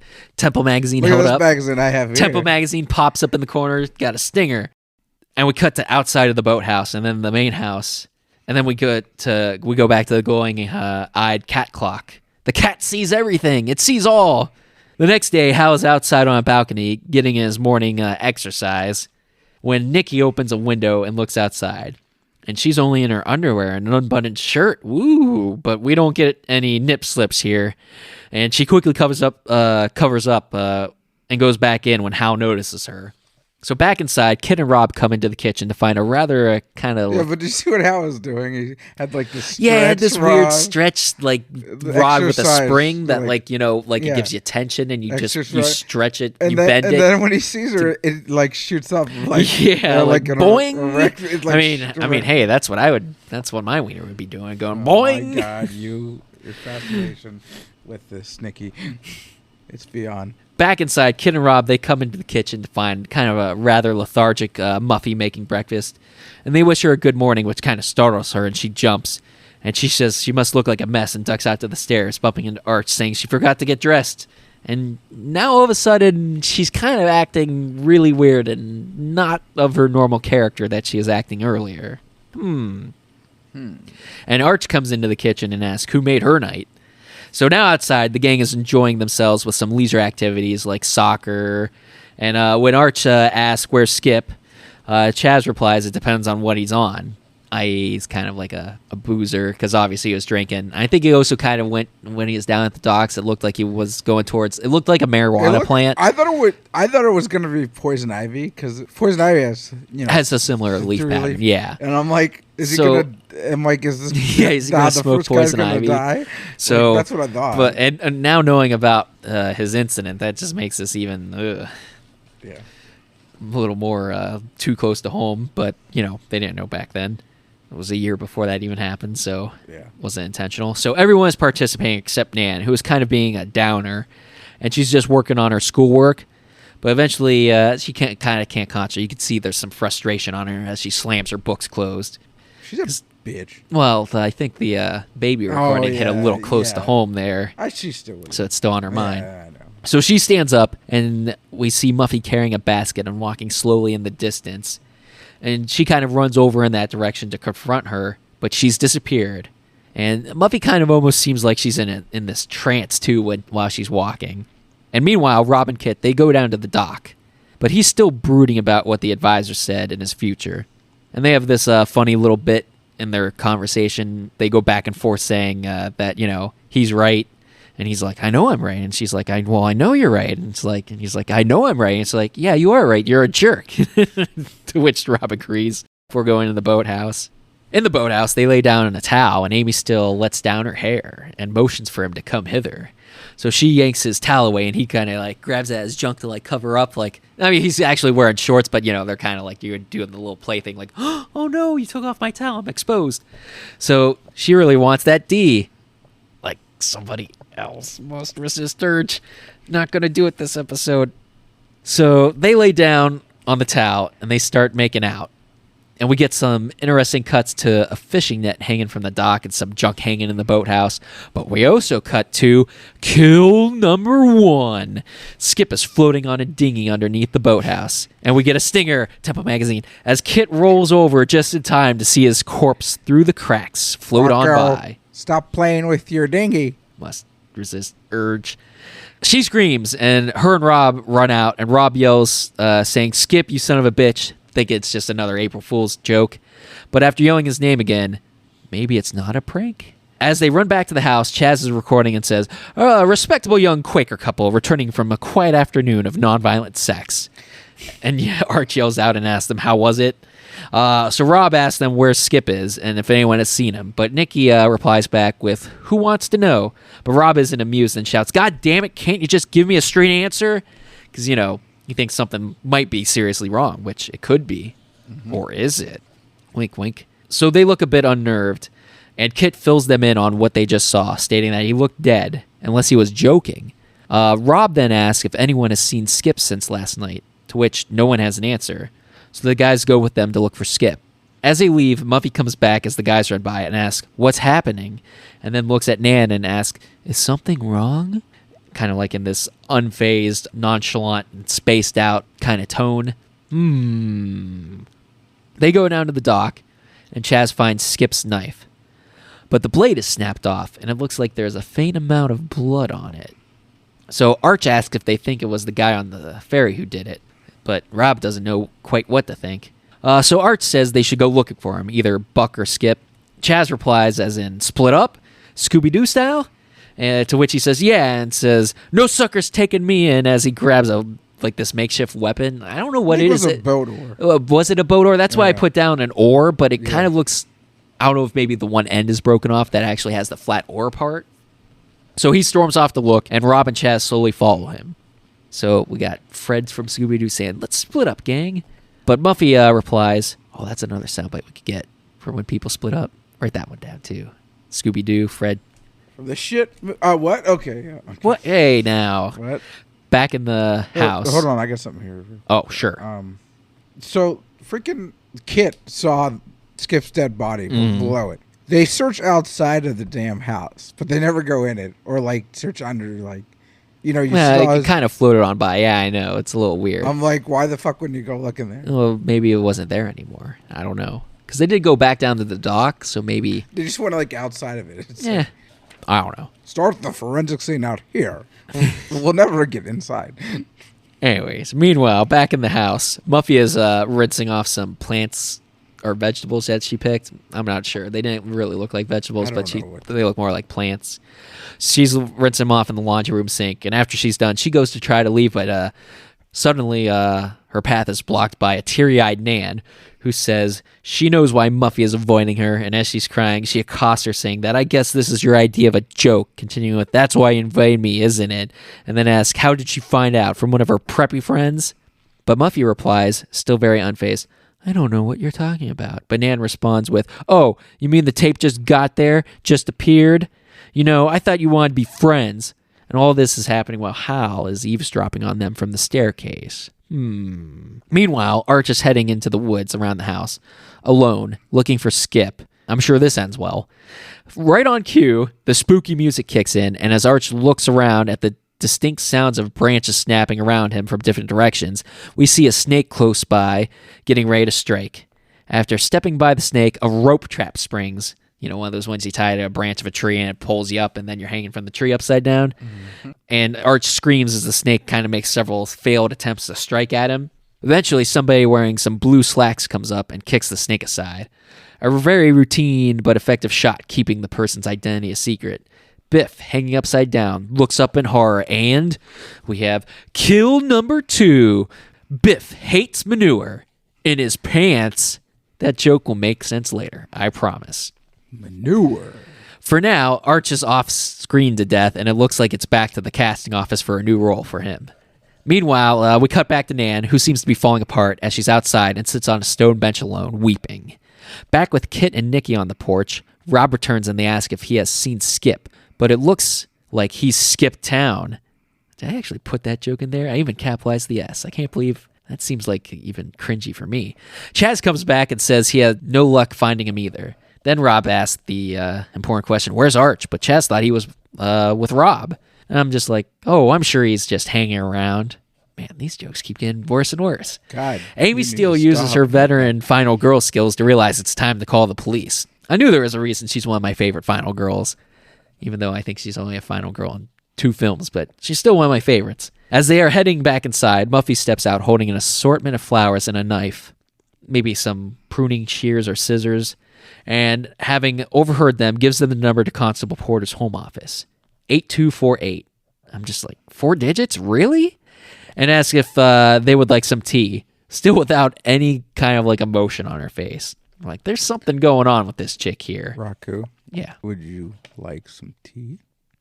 Are you Scary Pod? Are you going to try to kill me now, Scary Pod? I am. Do I have to call the school, wink wink, and get you put back into school? I have been possessed. What? Anyways. What happened? Inside, Rob tries to dial the constable. Rotary phone, baby. But can't reach him. So Kit wanders into the kitchen, and Muffy brings all the tea. Because she didn't know what kind everybody would like. So she just brought them all. But this isn't in a kind gesture sort of way, but more of like an awkward, weird way. Yeah. So Kit goes to turn on the faucet, but it sputters and it's like comes out of dirty brown water. Like rusty. Yeah. So Muffy remarks that the main must be broken, and Hal and Nikki pop in to check out what's going on, and Kit breaks it to them that there's no water. So Muffy states that this happens sometimes, but there's still the well. So Nikki, sighing, says she'll go and just point her in the right direction, to which Muffy does like this really over-exaggerated, like awkward, stiff pointing motion. And Hal ends up going with Nikki too to help her out. Now I know they kind of go outside, so it's probably not, they just got to go out this door to go outside. But I'm just like, you went the wrong direction. You went the opposite direction of the direction she pointed in. Yeah, I was like... But like I said, that's the closest outside door. Literally, that door takes them right outside. So with them gone, Muffy turns to Kit and says that she's not worried about Skip and Art, and that they're probably just playing some kind of stupid trick. And her delivery is very slow and deliberate, with her holding her hands awkwardly and with an exaggerated smile. Not quite writhing her hands, but kind of, or wringing her hands, but kind of like that motion. I'm just like, nothing suspicious about that. So outside, it's dusk as Nikki and Hal approach the well, and Hal says to let him handle this, because he probably has more experience with this than she does. I'm like, this is some like masculinity going on here. Like I'm a man. I got more experience with this than you do. To which she replies from back on the farm, because all Southern people are on a farm. That's a bit stereotypical too. So he counters that he knows she thinks he's a hick, but that he would like to change her mind about that if she'd just give him a chance. And when she asks why, he answers with, because I'd really like to plow your field. A lot of farm references going on here. And also I'm like, geez, first Chaz and now Hal's trying to make a move on my girl. I saw her first. Literally, the first shot of the movie. I saw her. You did. She asked him to draw her some water. And when he goes to lower the bucket in the well, it falls off the rope and into the water. And then Nikki teases him about this, and he counters, oh, everybody could tell by looking at that rope it was wrong, and any fool could have seen that. And she quips that he didn't. I'm like, that's a good point, Nikki. He asks her to shine her flashlight down there so he can see, and she's just kind of sitting right beside the well, so she holds up her flashlight just kind of like over her head, over the side, and just turns it on from where she's sitting and just stretches her arm over without moving, and ends up, because she's half-assed and accidentally drops the flashlight in. She admits, okay, I spazzed out, and that we're even now in the goof department. So Nikki notices that there are some rungs leading down there, so Hal says he's not going down there. Well, I'm just like, geez, what a Southern gentleman there. So she takes it upon herself to climb down. As she's climbing down, she slips but manages to regain her footing. But this only delays the inevitable, as the rung eventually gives way, and she falls into the water below. As she regains... I feel like I skipped something here. Hold on. Well, he wouldn't go down. Did I skip? He wouldn't go down, so she went down. I missed something else, here. I don't think anything else happened. All right, hold on. I did miss one thing, so I'm just going to throw this in here. Sometime after the conversation with Muffy and Nan kind of went off teary-eyed and sat on a bench outside. I thought I had that in my notes, but apparently I didn't. But it kind of gives pretext to what's about to happen. That's the only reason why. So yeah, good. So that's why I'm looking. I'm like, I know that part happened already because it's leading up to this. So she falls into the well. As she regains her bearings in the well, Arch's severed head floats to the surface, and the score kicks into high gear. As she screams and moves away from it, Skip's severed head also floats up next to her, so they might not have been able to find Skip's body after all, if they went looking for it. So she tries to climb out, but as she does, another rung gives way, and she falls back into the water. So Hal tries to call for help, but eventually just says fuck it and starts to climb down the well. And as she surfaces from the water this time, she pulls up a body with her. And we got kill number 3. The body is Nan's, like I said, because she kind of disappeared and went off on her own and sat on that bench to pout and cry. And she's got her throat slit here. Well, I guess she just doesn't have to worry about those finals anymore. At least that's one positive. So Hal stretches down as Nikki is screaming, and he eventually pulls her up out of the well. Back inside, our remaining college friends are all together, and Amy Steele... Wait, let me stop you there. Sure. So a fact about that scene is, from being in the well, Deborah Goodrich, who plays your lovely Nikki, she got an ear infection. Man, everybody's getting ear infections from this water. Water, yeah. The moral of the story is, if you do a water stint with a film being underwater for an extended period of time, you're going to get an ear infection, it looks like. Back inside, our remaining college friends are all together, and Amy Steele tries to comfort Nikki, saying that Jason must be a frightened retard. They will all be safe inside. That's a Friday the 13th reference. Not sure if you can say retard anymore, but that's her line from the movie, not mine. So Nikki states that this must be because of what happened at the ferry with Buck, but Chaz yells it was an accident. So things are starting to get a little tense around here between the group. So Muffy walks in the room, and Hal asks her where she keeps her guns. She responds, "Guns? We don't keep guns in this house." I'm just like, what kind of American are you? Everybody, it's America. Everybody's got a gun. And so Muffy sets a glass of water down for Nikki, but she freaks out. I'm like, that's probably not the best thing to bring her right now. But Muffy's still kind of completely unfazed. I'm still just like, But Muffy says it's all right. It's Perrier. I'm just like, then why the fuck did you just send them all to the well when you had bottled water just lying around? Isn't Perrier sparkling water? It might be sparkling water. I think you are right, but it's just like, why'd you send them down? You know, that's still good enough. It's still water. I mean, you can't cook with it. Because they're going to send it. I mean, they would, if you would have got water, they would have had to boil it. Yeah, that's what they would have probably done anyways, but. Yeah, I don't know, but keep going. So the phone rings and Rob answers, and it's the constable. So Rob tells him about Arch, Skip, and Nan, and that must be Buck. But the constable counters that that's not possible since he's at the hospital visiting Buck. Bum, bum, bum. So we get this quiet, eerie moment, appropriately scored, as everyone comes into the living room with Rob, as he kind of looks around the room quickly and says in response to whatever the constable is telling him, "With Muffy?" as the camera slowly circles around the group, with Rob continuing, "What are you saying?" and finally asks the constable to just please get here, okay? So he hangs up and tells the gang that the constable's on his way, and he said to stay together. Chaz asks about the ferryman, and Rob informs him that it wasn't him because they have been together all day. So the gang is confused with this news, but Rob says the constables send up a flare when he arrives, so in the meantime, they just gotta wait here. So they all lock all the doors and houses and the windows, but all the doors and windows in the house, securing themselves inside in the study. Kid finds an old picture on the desk with two little girls standing by the house. And then the eerie birthday party music from the beginning of the film starts to play. So Muffy startles Kit when she comes in, stating that it's her father's study. Kit quickly remarks that she was just make sure everything was secure and sets the photo back down. Then Muffy creepily adds, "Good idea. Sometimes, with the tides, it could take somebody all night to get here from the mainland. And even then, sometimes they don't make it." Before briskly leaving the room. Nope, nothing weird at all here. So upstairs, Hal takes a revolver out from his suitcase and hides it behind his vest jacket. Leave it to the southern guy to have a gun. So back in the living room, the gang are sitting around when Chaz remarks that, aren't they all supposed to be staying together? So where is Rob and Muffy? And Kit says that Rob is out back checking the doors. But what about Muffy? So Nikki remarks that she has been acting less than normal anyways. I've been saying that 5 pages ago. Also, I think less than normal is a vast understatement. So Kit says, what do you mean? And Nikki replies back all day, and you haven't noticed? Yeah, come on, Amy Steele. I just vouched for your final girl status, and now you're making me look bad here.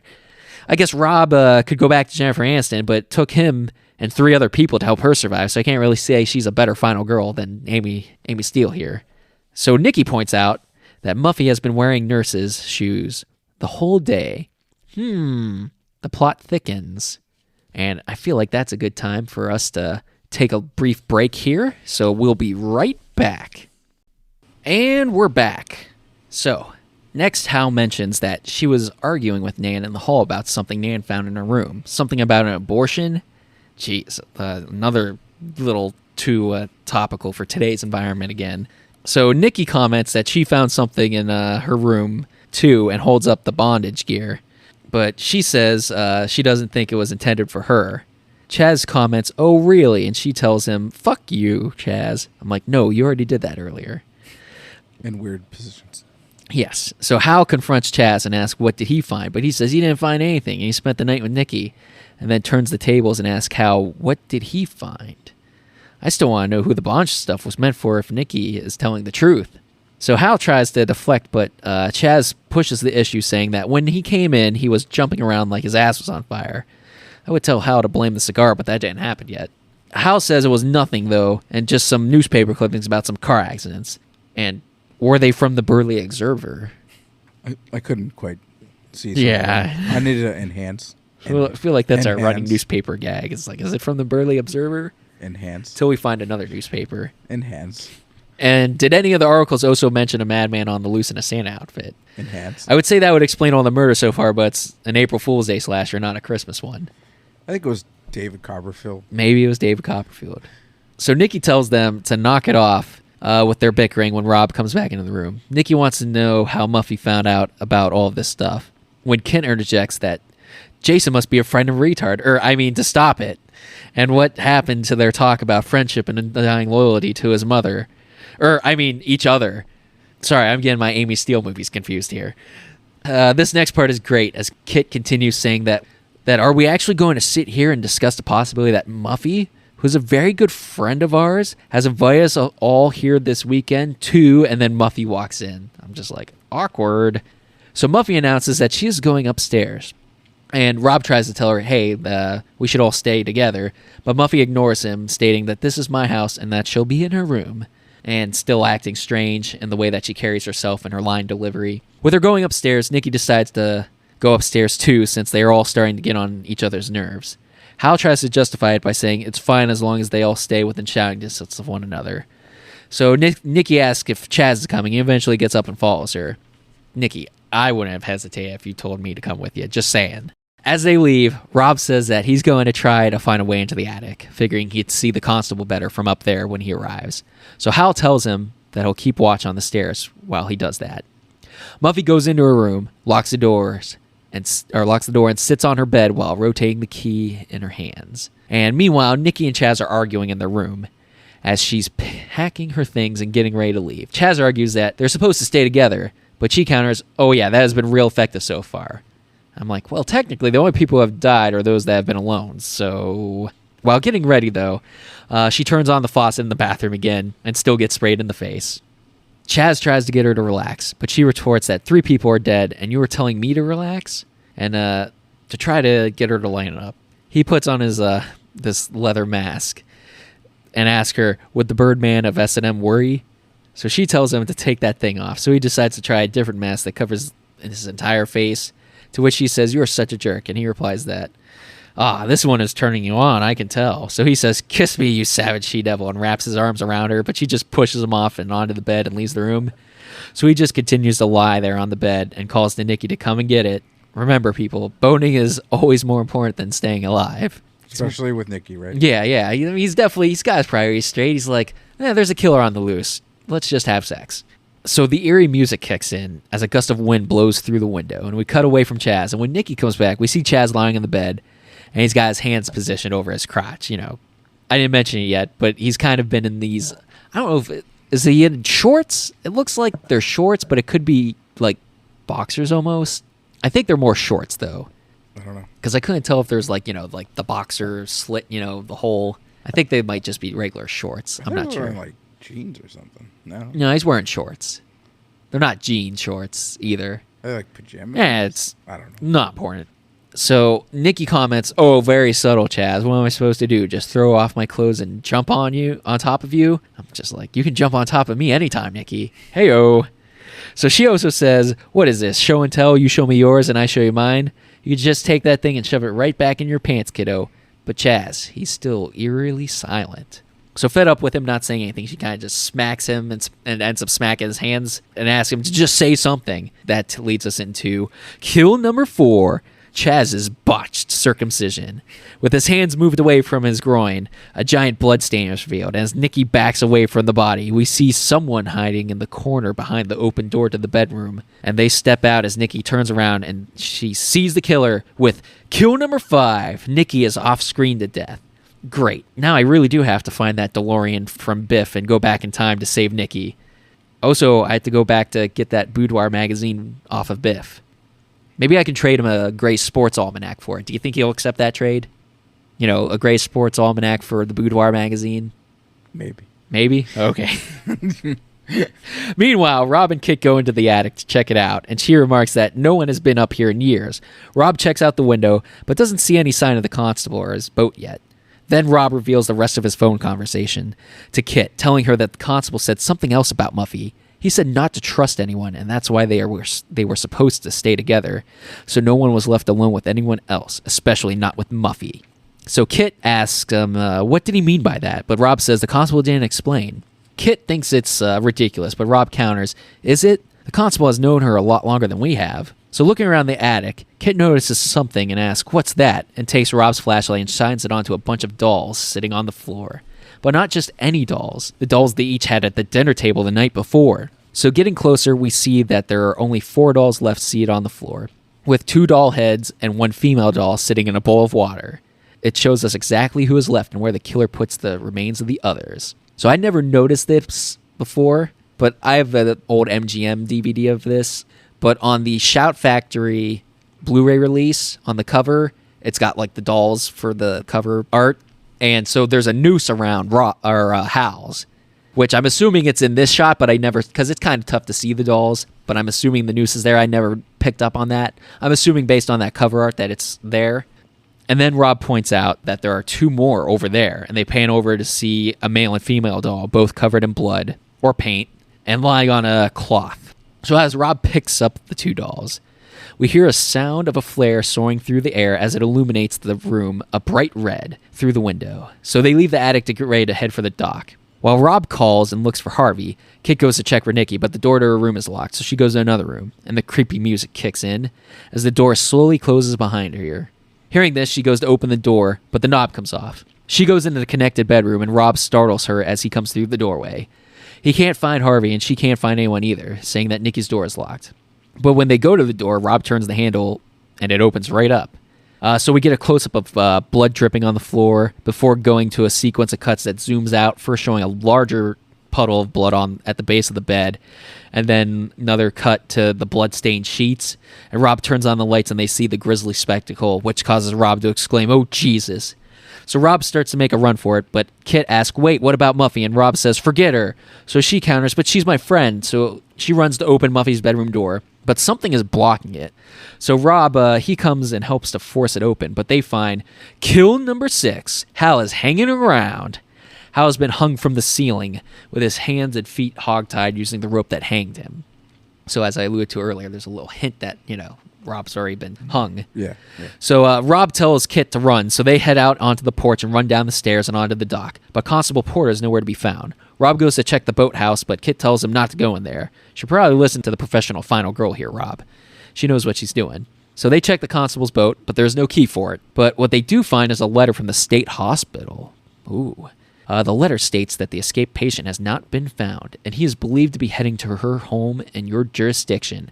If encountered, exercise extreme caution and notify us immediately, as Miss St. John has been a patient here for 3 years and is still considered unstable and extremely dangerous. Uh-oh. I think that's a weird spot to leave that letter. Well, assume that the constable brought it with him on the boat. Yeah. And, in whatever kerfuffle or hurry, it was left there. Yeah. So Kit counters that Buffy hasn't been in an institution for 3 years since she's been at Vassar University. With no way to start the boat, so Rob remembers that Buffy said there was a key in the kitchen.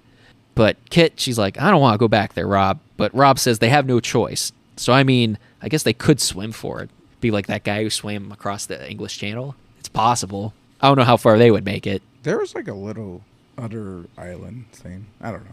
Maybe. Yeah, they could swim over to the Kennedy's Island. Yeah, exactly. So, with no other option, they sneak back up to the house. Kit points out that the doors have been closed as eerie music kicks in. They sneak around and decide to go through the basement window since it's unlocked. So inside, they find a trail of blood on the floor, leading to a wood furnace. They open it up, and inside is Muffy's clothes.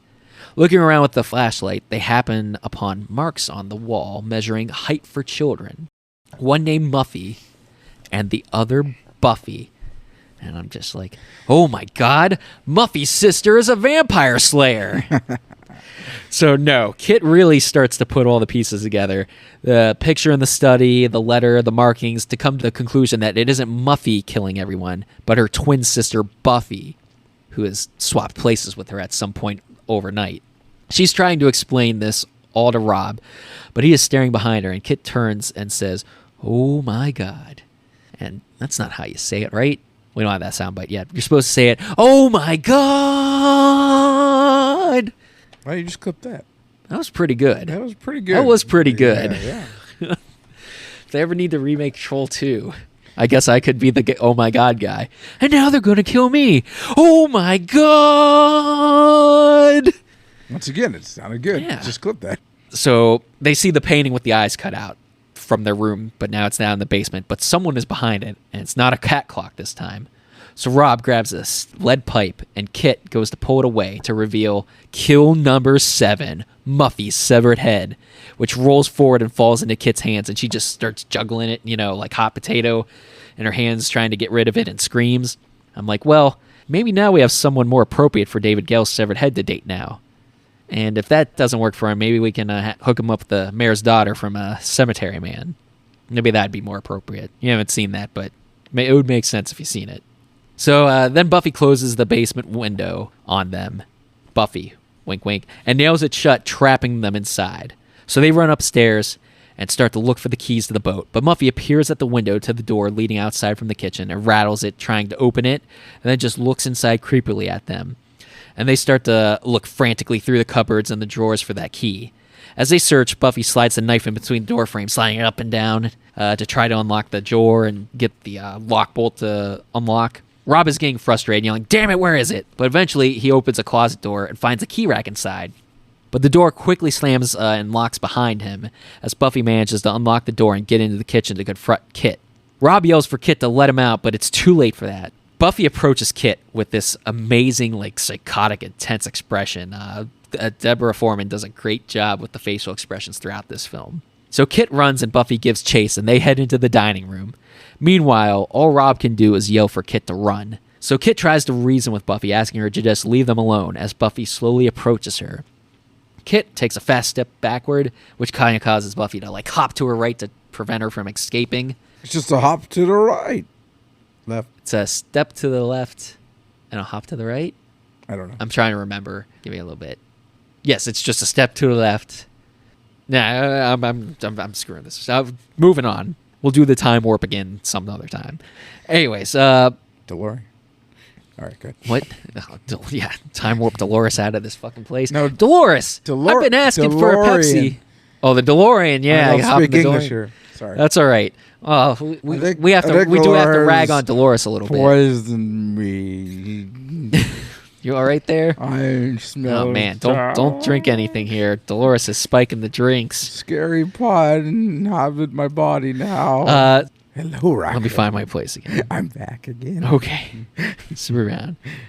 Kit then tries the door outside to her left, but they are locked, and Buffy quickly closes, so she backs off from that door.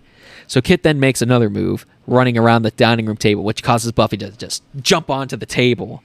Kit continues to plead but Buffy just climbs down from the table with this deranged smirk on her face and approaches. The score intensifies as Buffy raises the knife to strike. She stabs but misses Kit, hitting the double sliding doors to the living room. If you time it just right, you can kind of see a smile on Buffy's face. I noticed when I paused this, almost like this is kind of leading into what this is happening next. Like that's kind of like a giveaway. It's very hard to notice, like it's a blink and you miss it moment. So Kit screams and turns around, or she screams no and turns around, sliding the doors open and stumbling into the living room. As she takes a few steps in, she stops and looks around, bewildered at what she sees. All of the guests are alive. They're just chilling in the living room, chit-chatting, reading, and Chaz is making a house of cards on the coffee table there. Kit turns around and does this like shaking point at Buffy and then kind of slowly turns back around as it dawns on her. So there were no kills after all. I have to rescind all those kills now. Back to 0. Damn it. So Buffy enters the room as Kit turns around and looks at her, stabbing the knife into her hand to reveal it's a prop with a retractable blade, all while having a big shit-eating grin on her face. Kit turns around to the rest and tells them, "Ha ha, real funny, you guys." Finally, at that, they all give up the act and toss their magazines and books in the air and burst out laughing. And just as Buffy does, and they're all hooting and hollering. Meanwhile, Rob, he's still pouring his heart out in the closet, yelling, "I love you, Kit," etc. But he's interrupted as someone lays their hand on his shoulder, which causes Rob to scream, and he turns to see Buck's disfigured face as he says, "I love you too, babe," which causes Rob to yell and try to punch him, but he misses and hits the wall. I'm just like, ouch, that looked like it fucking hurt. As he screams, Buck grabs him and plants a kiss right on him. Back with the others, we get the moment we've been waiting for, as they count down and say, "April Fools," in unison. Next, Buck peels off the prosthetic on his face and just slaps it onto Rob's and releases the latch for the door. So Rob stumbles out and makes a beeline to the dining room calling for Kit. After he goes through the dining room and arrives at the living room, he sees the others laughing, except Kit, who now has like this like relieved but kind of still peeved look on her face. And then Buck sneaks up from behind and slaps Rob on the shoulder, causing him to jump and scream again. Now Muffy starts to lay down the exposition on what's been going on. So Muffy thanks them all for being such good sports. Rob replies, "Yeah, sure, no problem, anytime," sarcastically as he collapses onto the couch next to Kit. Muffy continues saying to Rob and Kit, "You two were the best, having figured it all out and that her clues really worked." So Kit asks what this is all about, but adds that no one says April Fools again or she'll rip them apart. To which Skip and Arch turn around and kind of do the cough, cough, April Fools, like the good-natured assholes that they are. So Muff finally reveals her plan. It's a script for a murder mystery weekend special that is going to help her keep the house, elaborating that she will get the house next month as part of her mother's inheritance, but only if she could show her father that it could carry itself, paying for the taxes and expenses, etc. Otherwise, her father was going to have to sell it. So she decided to turn it into a country inn, but not just any inn, one that specializes in offering like a Clue-style whodunit weekend. She needed a rehearsal and someone to try it out on. Rob turns to the others and poses the question, "So you were all in on this?" They replied that they were suckered in just as much as they were. And Muffy adds that, yes, but once they were killed, they were recruited in, and without their cooperation, none of it would have ever worked. Rob postulates that there was no twin sister Buffy then, but Muffy counters that there was a twin alright, but his name, to which she gets interrupted, and one of them shouts, "Skip?" revealing his true identity and involvement in the plan. So Skip is her twin brother, saying that he was only involved to say that he was her cousin to pull the fairy prank, but he had no idea what would happen to Buck or after that. Then Muffy introduces Buck William. Is it William or Williams? I might have left off the S in my notes. Makeup artist par excellence. I'm just like, he's no Rob Boutin or Rick Baker or Tom Savini, etc. Greg Nicotero, Robert Kurtzman, Howard Berger. But he'll do. Buck then opens a case, revealing the prop for Arch's head and tosses it to him, saying, "Here, catch." He reveals that they were just some old props that he redressed with some help from Muffy's photos. And hearing that, I'm like, man, I gotta take that back. If he could reuse some old props and make them look identical to those people, that's pretty impressive. So Kit then guesses that this isn't the constable then, to which Muffy introduces her to her uncle, Frank St. John of St. John et Frères of Wall Street, to which Hal immediately shakes his hand and tries to smooch up to him and network. So Muffy walks over to the ferry captain, who asks, "How did I do? I've never done no acting before." Muffy says that he is indeed the regular ferryman whom she recruited and thought that he was up to the dramatic challenge. To which he goes, "Arrgh," and does like one of those Scooby-Doo villain poses. So Rob tells Muffy she's lucky she could have gotten killed, which she admits she almost did with Harv, especially with that revolver. And no one could have predicted the snake in the woods with Arch. But with paying guests, they will know what they are in for. And the regular scenario won't be so extreme as she wheels over a drink car with bottles of champagne on it. And we cut over to Nan occasionally, who still looks bothered by everything. Muffy continues saying that she does regret some of the fake clues she put in bedrooms. They were taken a bit too seriously, and she apologizes. And now, so that's where I have this. So now, were these clues actually inspired by the history of her friend's activities? Or did she just grab some random shit and threw it in there, and by coincidence, it lined up with her friend's past? Yeah. It would explain Nikki's comment from earlier. Like, I don't. You're not sure? What if they went in the wrong room? Well, we never really get a chance to elaborate on the drug thing with Arch. I think maybe the drug thing was meant for Skip because it's implied that Skip was, it depends on what he's on. So maybe that was like... and like the fire, but Harv was startled by the pictures of the accidents, but they don't elaborate on that. Yeah, so I don't know if they... Because she calls them fake clues.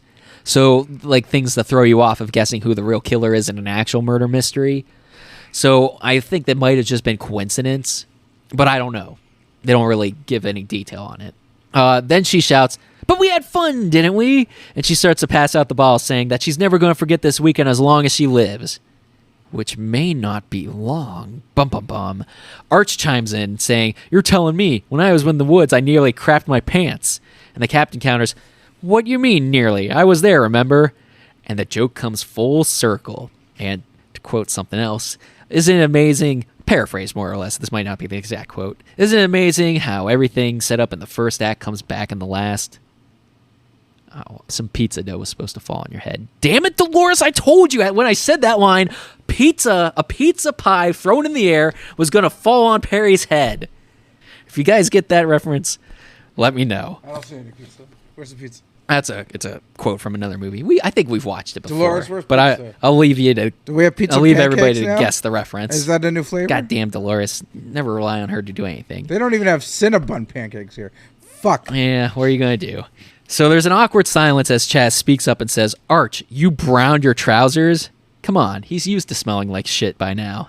So Uncle St. John tells Arch, "It's all right. They'll be out of the dryer soon." And the others all have a good laugh. So now it's party time, so they crank up some tunes. They pop open that champagne and celebrate.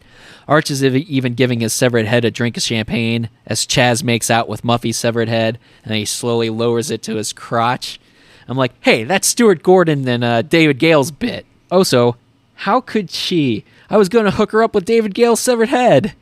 How could she do that? How could she cheat on David Gale's severed head with Chaz? Eventually, they start to spray and dump champagne on Muffy, while the captain and Nan take a more reserved approach to the party and sip from their glasses on the sideline. Although Nan still looks upset. The scene ends with them chanting Muffy while partying with her severed head and pouring champagne from the bottle into her mouth as the scene fades. So then we cut to upstairs in Muffy's room, and she comes in with a bottle of champagne in hand. As the rest continue to party downstairs, you still hear like the music playing down there.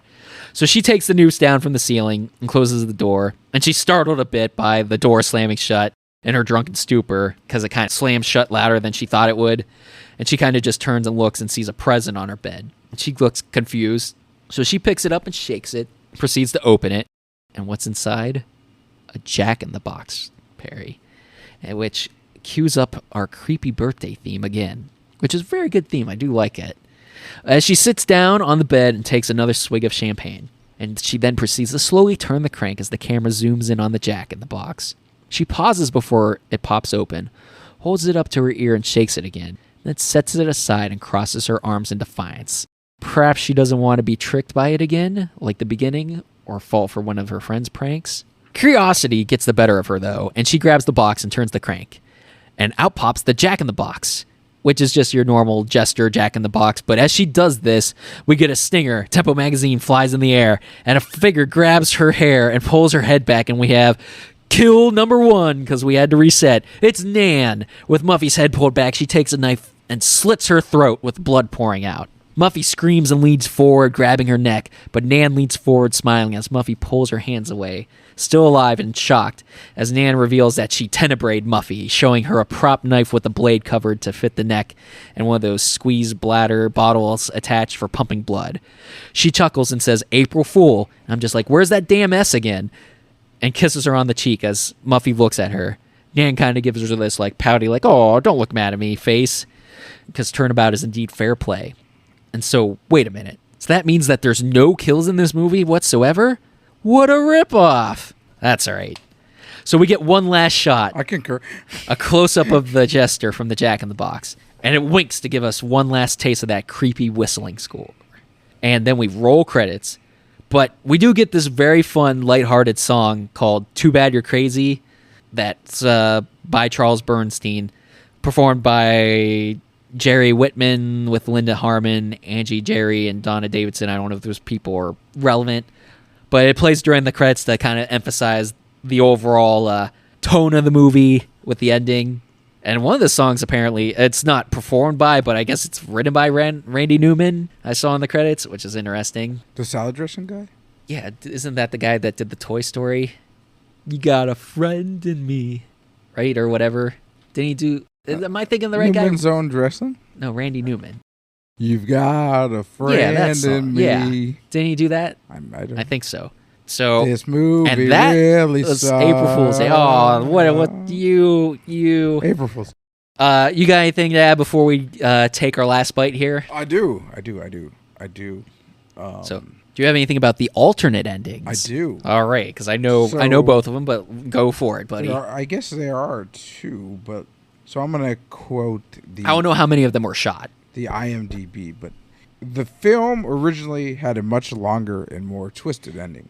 Mm-hmm. In the original script, after Muffy reveals the whole weekend was set up, the guests leave except for Rob, Kit, Chaz, and Nikki, who sneak back to the house to prank Muffy for revenge. However, when they return, Skip cracks and attempts to kill Muffy in a jealous rage. Rob jumps in and saves Muffy, killing Skip in the process. This ending actually was filmed, but didn't make the final cut as the studio opted for a more upbeat conclusion. This ending is identical to how the book plays out. Yes. The book has a different ending, and let me see here.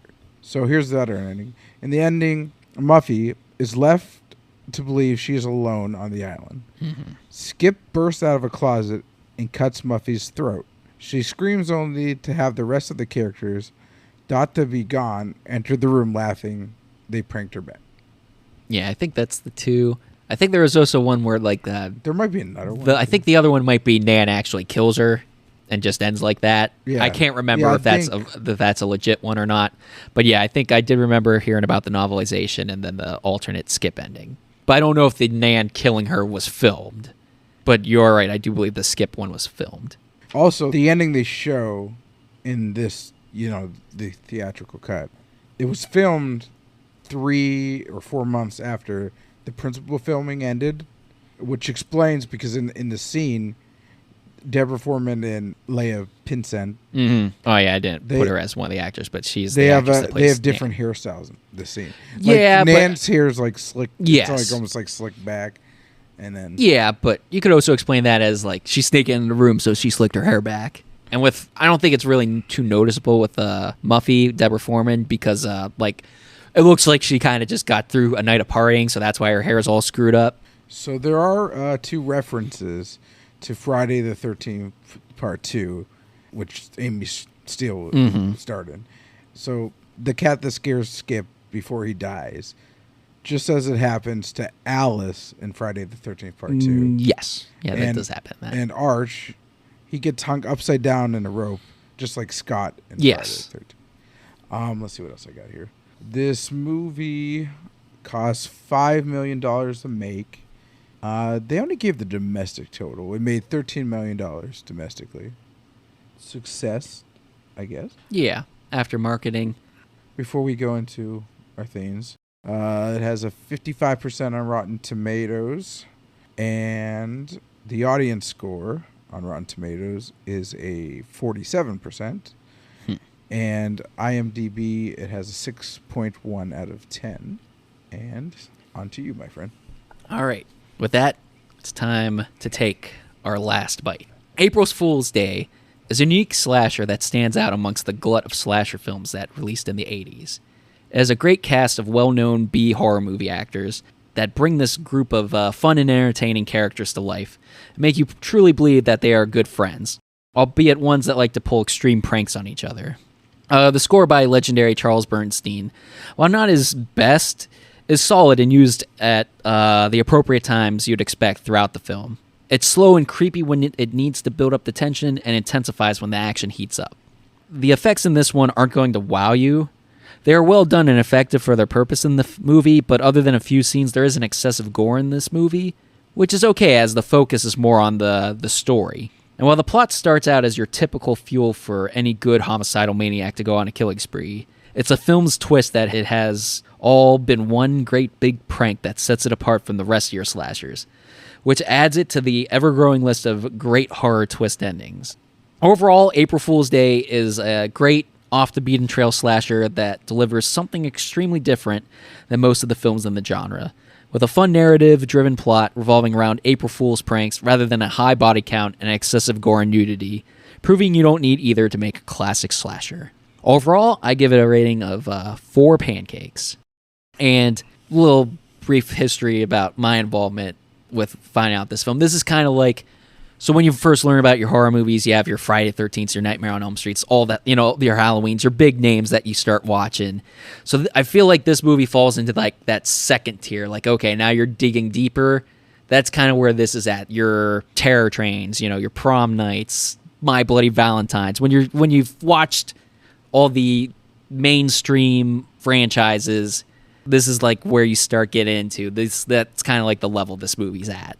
And that's kind of how I first learned about it. And when I was getting into more horror stuff, this is like the next step down where I went. And with that, go ahead and take your last bite, Perry. Okay. All right, let's see where to begin. So the beginning of this movie, it wasn't too bad. But, okay, so like a big theme, or not theme, a big pattern that I see a lot in this movie, like until the end, I know some of the comedy's funny, especially Tom F. Wilson and Clayton Ronner. But besides that, the movie just seemed dull, and it seemed like it slogged. It took a while for stuff to happen, even the first, quote, kill of Skip. And so... You also got to remember the buck part, though. Well, which isn't like a kill, but it's like an accident, and you get the effect. Yeah, but I understand. Like, so... Honest to God, like when I was watching it, like I could tell, I knew something was going to happen because there's a couple things in there that if you pay attention that you would know, like, okay, that window that she opened, you see it later. So, like you could tell that there's something with her. Also that when Nan was talking about how she met Muffy, she talked about, she met her at a, like drama club, whatever they call it, drama. So that's kind of like, oh, she acts, So it's just to me like the way they explained it, how it like works. So bear with me, audience. I formulate on the go. That is Scary Perry style. So I'm losing my train of thought also. Delores, I need a pancake stat. You're never getting a pancake. Come on now. All right, I know. Okay, so I lost my train of thought. Is this horrible? You're hungry. That's why or hangry. I'm not hangry. I'm not mad. This movie did suck, but I'm not mad. All right. Aw. Now, hold on. You got to give it a second chance. Let me. I don't want to. So, all right. Where am I at? You're going to have to cut some of this out of me. Oh, gee. Imagine that. I'm just kidding. What the hell buddy. was I talking about before? You were talking about April Fool's Day. No, but before.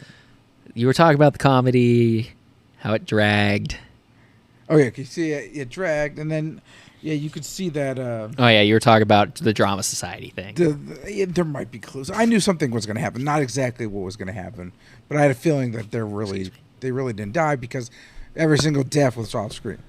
Every single death was that's not uncommon for horror movies. I understand, and also the the gore really. I didn't like that, even though I understand what happened, but like This movie's rated R. This movie does not seem rated R to me. This movie seems like rated like maybe PG-13. Like there's nothing. There's no nudity. There's a couple swear words. Like why the hell is this movie rated R? There's definitely some drug references. Oh, but I don't know. That gets you a rated R reference in the 80s. Also depends on who you know. The rating system is very inconsistent. But like, there's little bits in here that like I like. Like okay, so like I said, I like Thomas F. Wilson and Clayton. Yeah, Clayton. Right? His acting. I liked Muffy with Deborah Foreman. Not her dialogue per se, because it was kind of weird when they got to the house, and then it was weird when she was explaining what was going on. But like when she was chasing Kit, and like her movements, like as a killer, and she was like crab walking on the table, and that was actually good. I like that.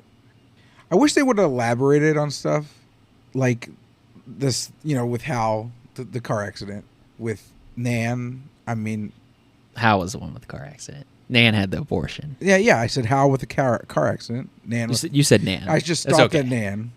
I didn't finish. Okay. So Nan, let me finish. All right, it's coming to me. My blood sugar's rising. It's all right. It's all right. You definitely said Nan with the accident, though, so that's why I'm like, what? I said Hal. I think you said Nan. Don't worry about it. Whatever. It happens. It's because Delores won't bring us her damn food. So, and then another thing. So I get that they had to put it in the movie, but it didn't happen. Is when the Constable Potter is the name?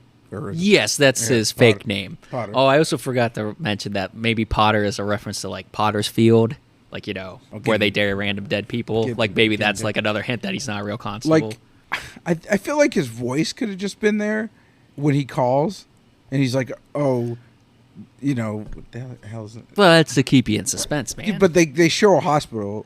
Yeah, they show him deliver like Buck's been here, and then they cut away. But he's in on it. Well, because it would give away the thing. Because if he said, don't trust anybody, I mean, I get that they have to show it on our screen to see it. But okay, I don't know, just whatever. That's fine.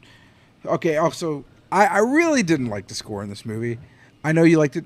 There's some parts, it's not great, but I said it's okay. Some of the stingers here, this magazine, Tempo magazine, they were okay. I really didn't like I understand the childhood song with the Jack in the Box. Like I didn't like it because they didn't play the damn Jack in the Box.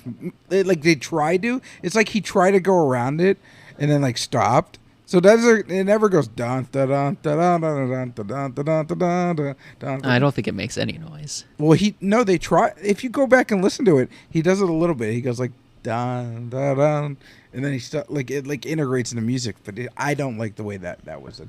So, anyways, yes, I get this film was to show light or not light to make. It's like it's not even a slasher movie, God. Well, so I do consider it a slasher film, but not like your normal one per se. To be fair, it's technically should not have been billed as a slasher, but it was marketed as a slasher. I still consider it a slasher, but that was one of the reasons why the movie wasn't as successful. That was their gimmick is to... Yeah, I think it was also kind of critically panned. Go figure, a horror movie that wasn't liked by critics. But one of the reasons is that the marketing was marketed as a slasher, and it's more like a murder mystery whodunit. I still consider it a slasher, but I understand that the marketing as a slasher kind of hurt it. Let me try to critically sum this up. I'm sorry, I'm going around here. No problem. The circles. I don't know. I'm kind of interrupting. No, you help with some stuff. No, you help. It's good. So watching it, yes. Okay, so it dragged. To me, it dragged. You had some good acting by those two gentlemen, Thomas and Clayton, and then Deborah when she not necessarily was talking. It seemed like some of the characters, like I said in the one scene that the director said they were flat. They seemed flat. Some of them, like, it just seemed boring to me. Like, and some of the jokes are just like. They're there, but they're like, what the hell? That's April Fool's jokes for you, though. But some of them are just, I don't know, just goofy. So I get that they were trying to, it's almost like, what the hell word am I? Like, make a slasher, but not a slasher.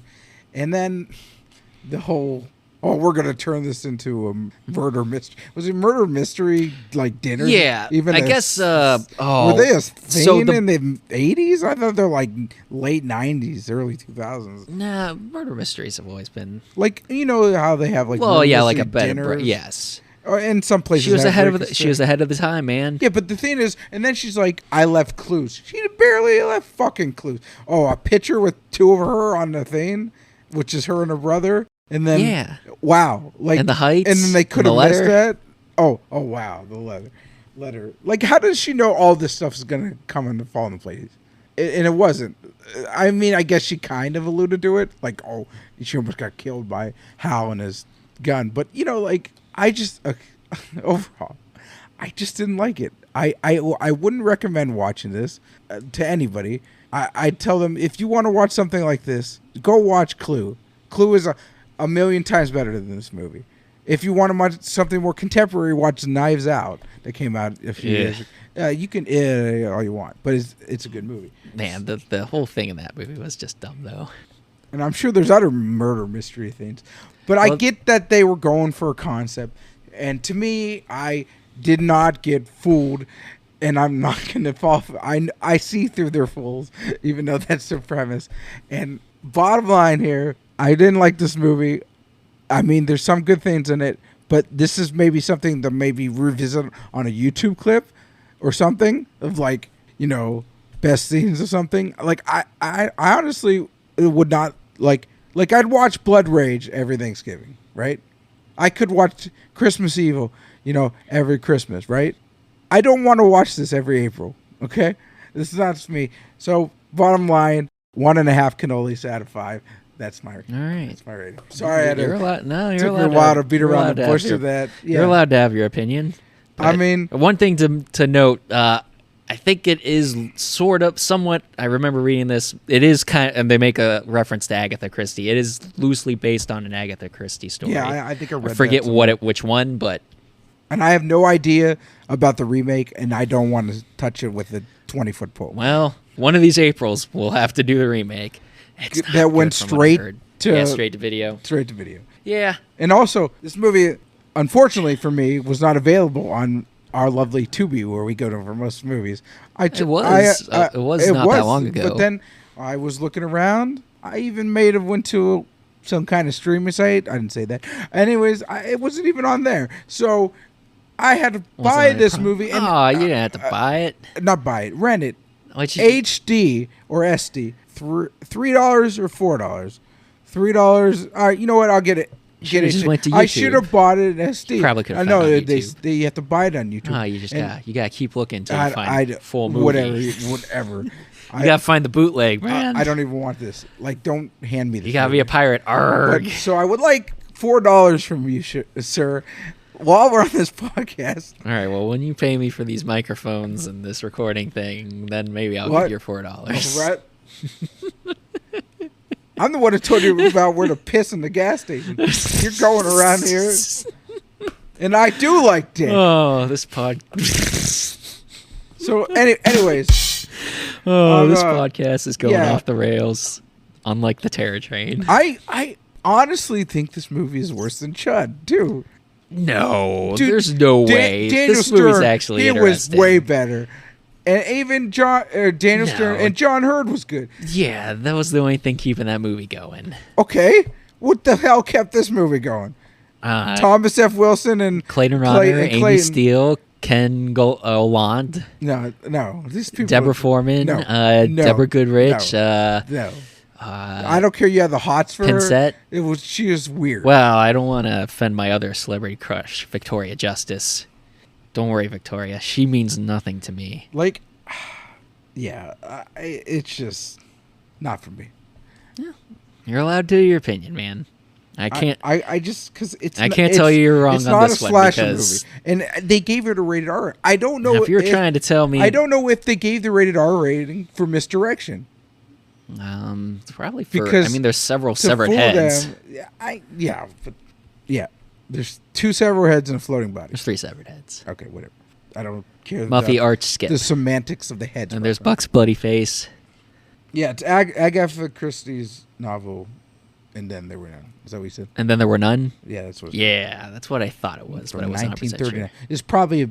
I'd rather read the book than watch this shit. Well, that's kind of where no, but a lot of the genre comes from with Agatha Christie. Like, but, and then also, they did have a guy that delved with comedy. The guy who wrote the screenplay for this, Danilo Bach, which he happened to write all 3 Beverly Hills Cop movies. Mm-hmm. And those, to me, are funny. He makes Eddie Murphy funny. Even in the third one, when it starts getting late, he makes Eddie Murphy funny. But I don't know. He took this one, what is this, after the first Beverly Hills Cop. I get it, like, trying to inject it, but I feel like these are just no-name people. They don't have to be named people. This doesn't have to be. If you've watched enough horror, you recognize the names, like I said. I mean, yeah, I get it. Oh, but wow, one person from one Friday the 13th.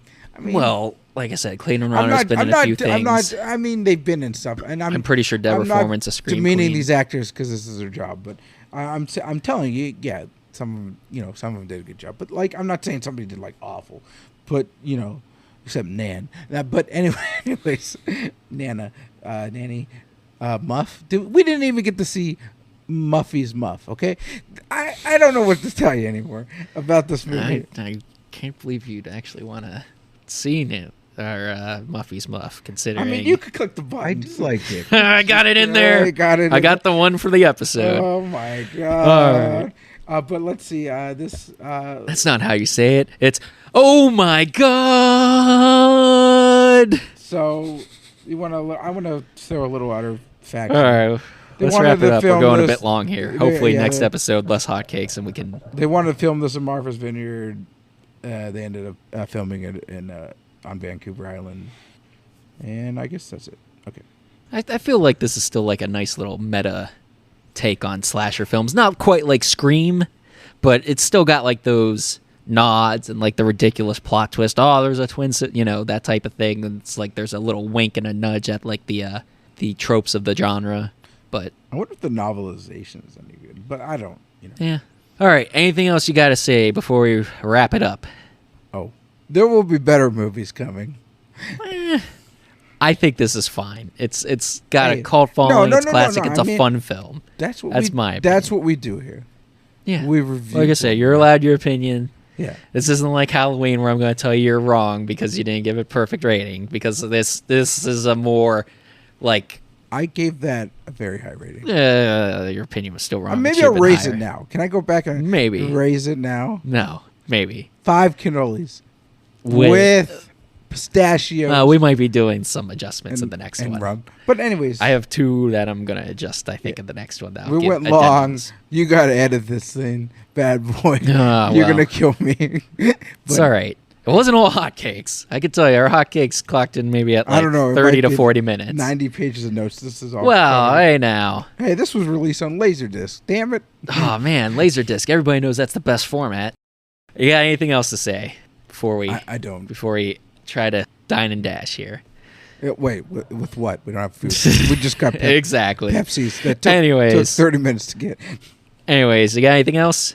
I don't care. Stop asking me that question. All right, well, I just want to make sure. All right, so I'm the Mad Pancaker, and this has been Scary Perry. Be sure to leave us a 5-star review on your podcast listening app of choice. It helps the podcast grow. Also, please, you could leave a shitty review. You could type whatever you want. You can be like, Delores is a bitch, and just give us 5 stars. I don't care. Just give us the 5 stars. And you could say we want Scary Pod. I mean, you might get them. You could say, can we get 2 guys other than these assholes? Also, please leave us reviews. Or not reviews. leave us voicemails. Yes. We will take everything. Anchor.fm/the Mad Pancaker. And then please... keep them short, though. Don't hesitate. Don't be like me with my reviews. Don't hesitate. We want to hear from you on social media. Me at Scary Perry on Facebook. Yep. And send us a message. I try to post at least, hopefully, once a week just about some random horror shit. But I don't always get to. Not the biggest social media person. Like, I got to post everything I do all day. And like, hey, remember when this movie came out this many years ago? But I do try to post some things I'm watching. Like, I'll give like a quick little 1-sentence blurb about something I'm watching. Like, I think I did that with Rockula. I'm like, Tony, it's just like Tony Tony Basil is a sexy vampire. What more do you want? Well, with that, I'm the Mad Pancaker.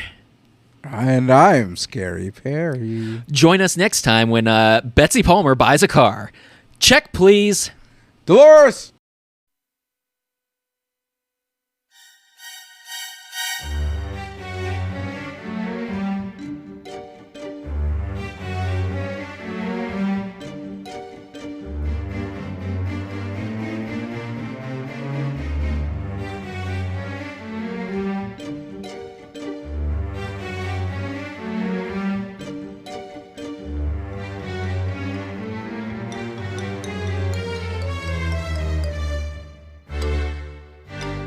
The International House of Horror.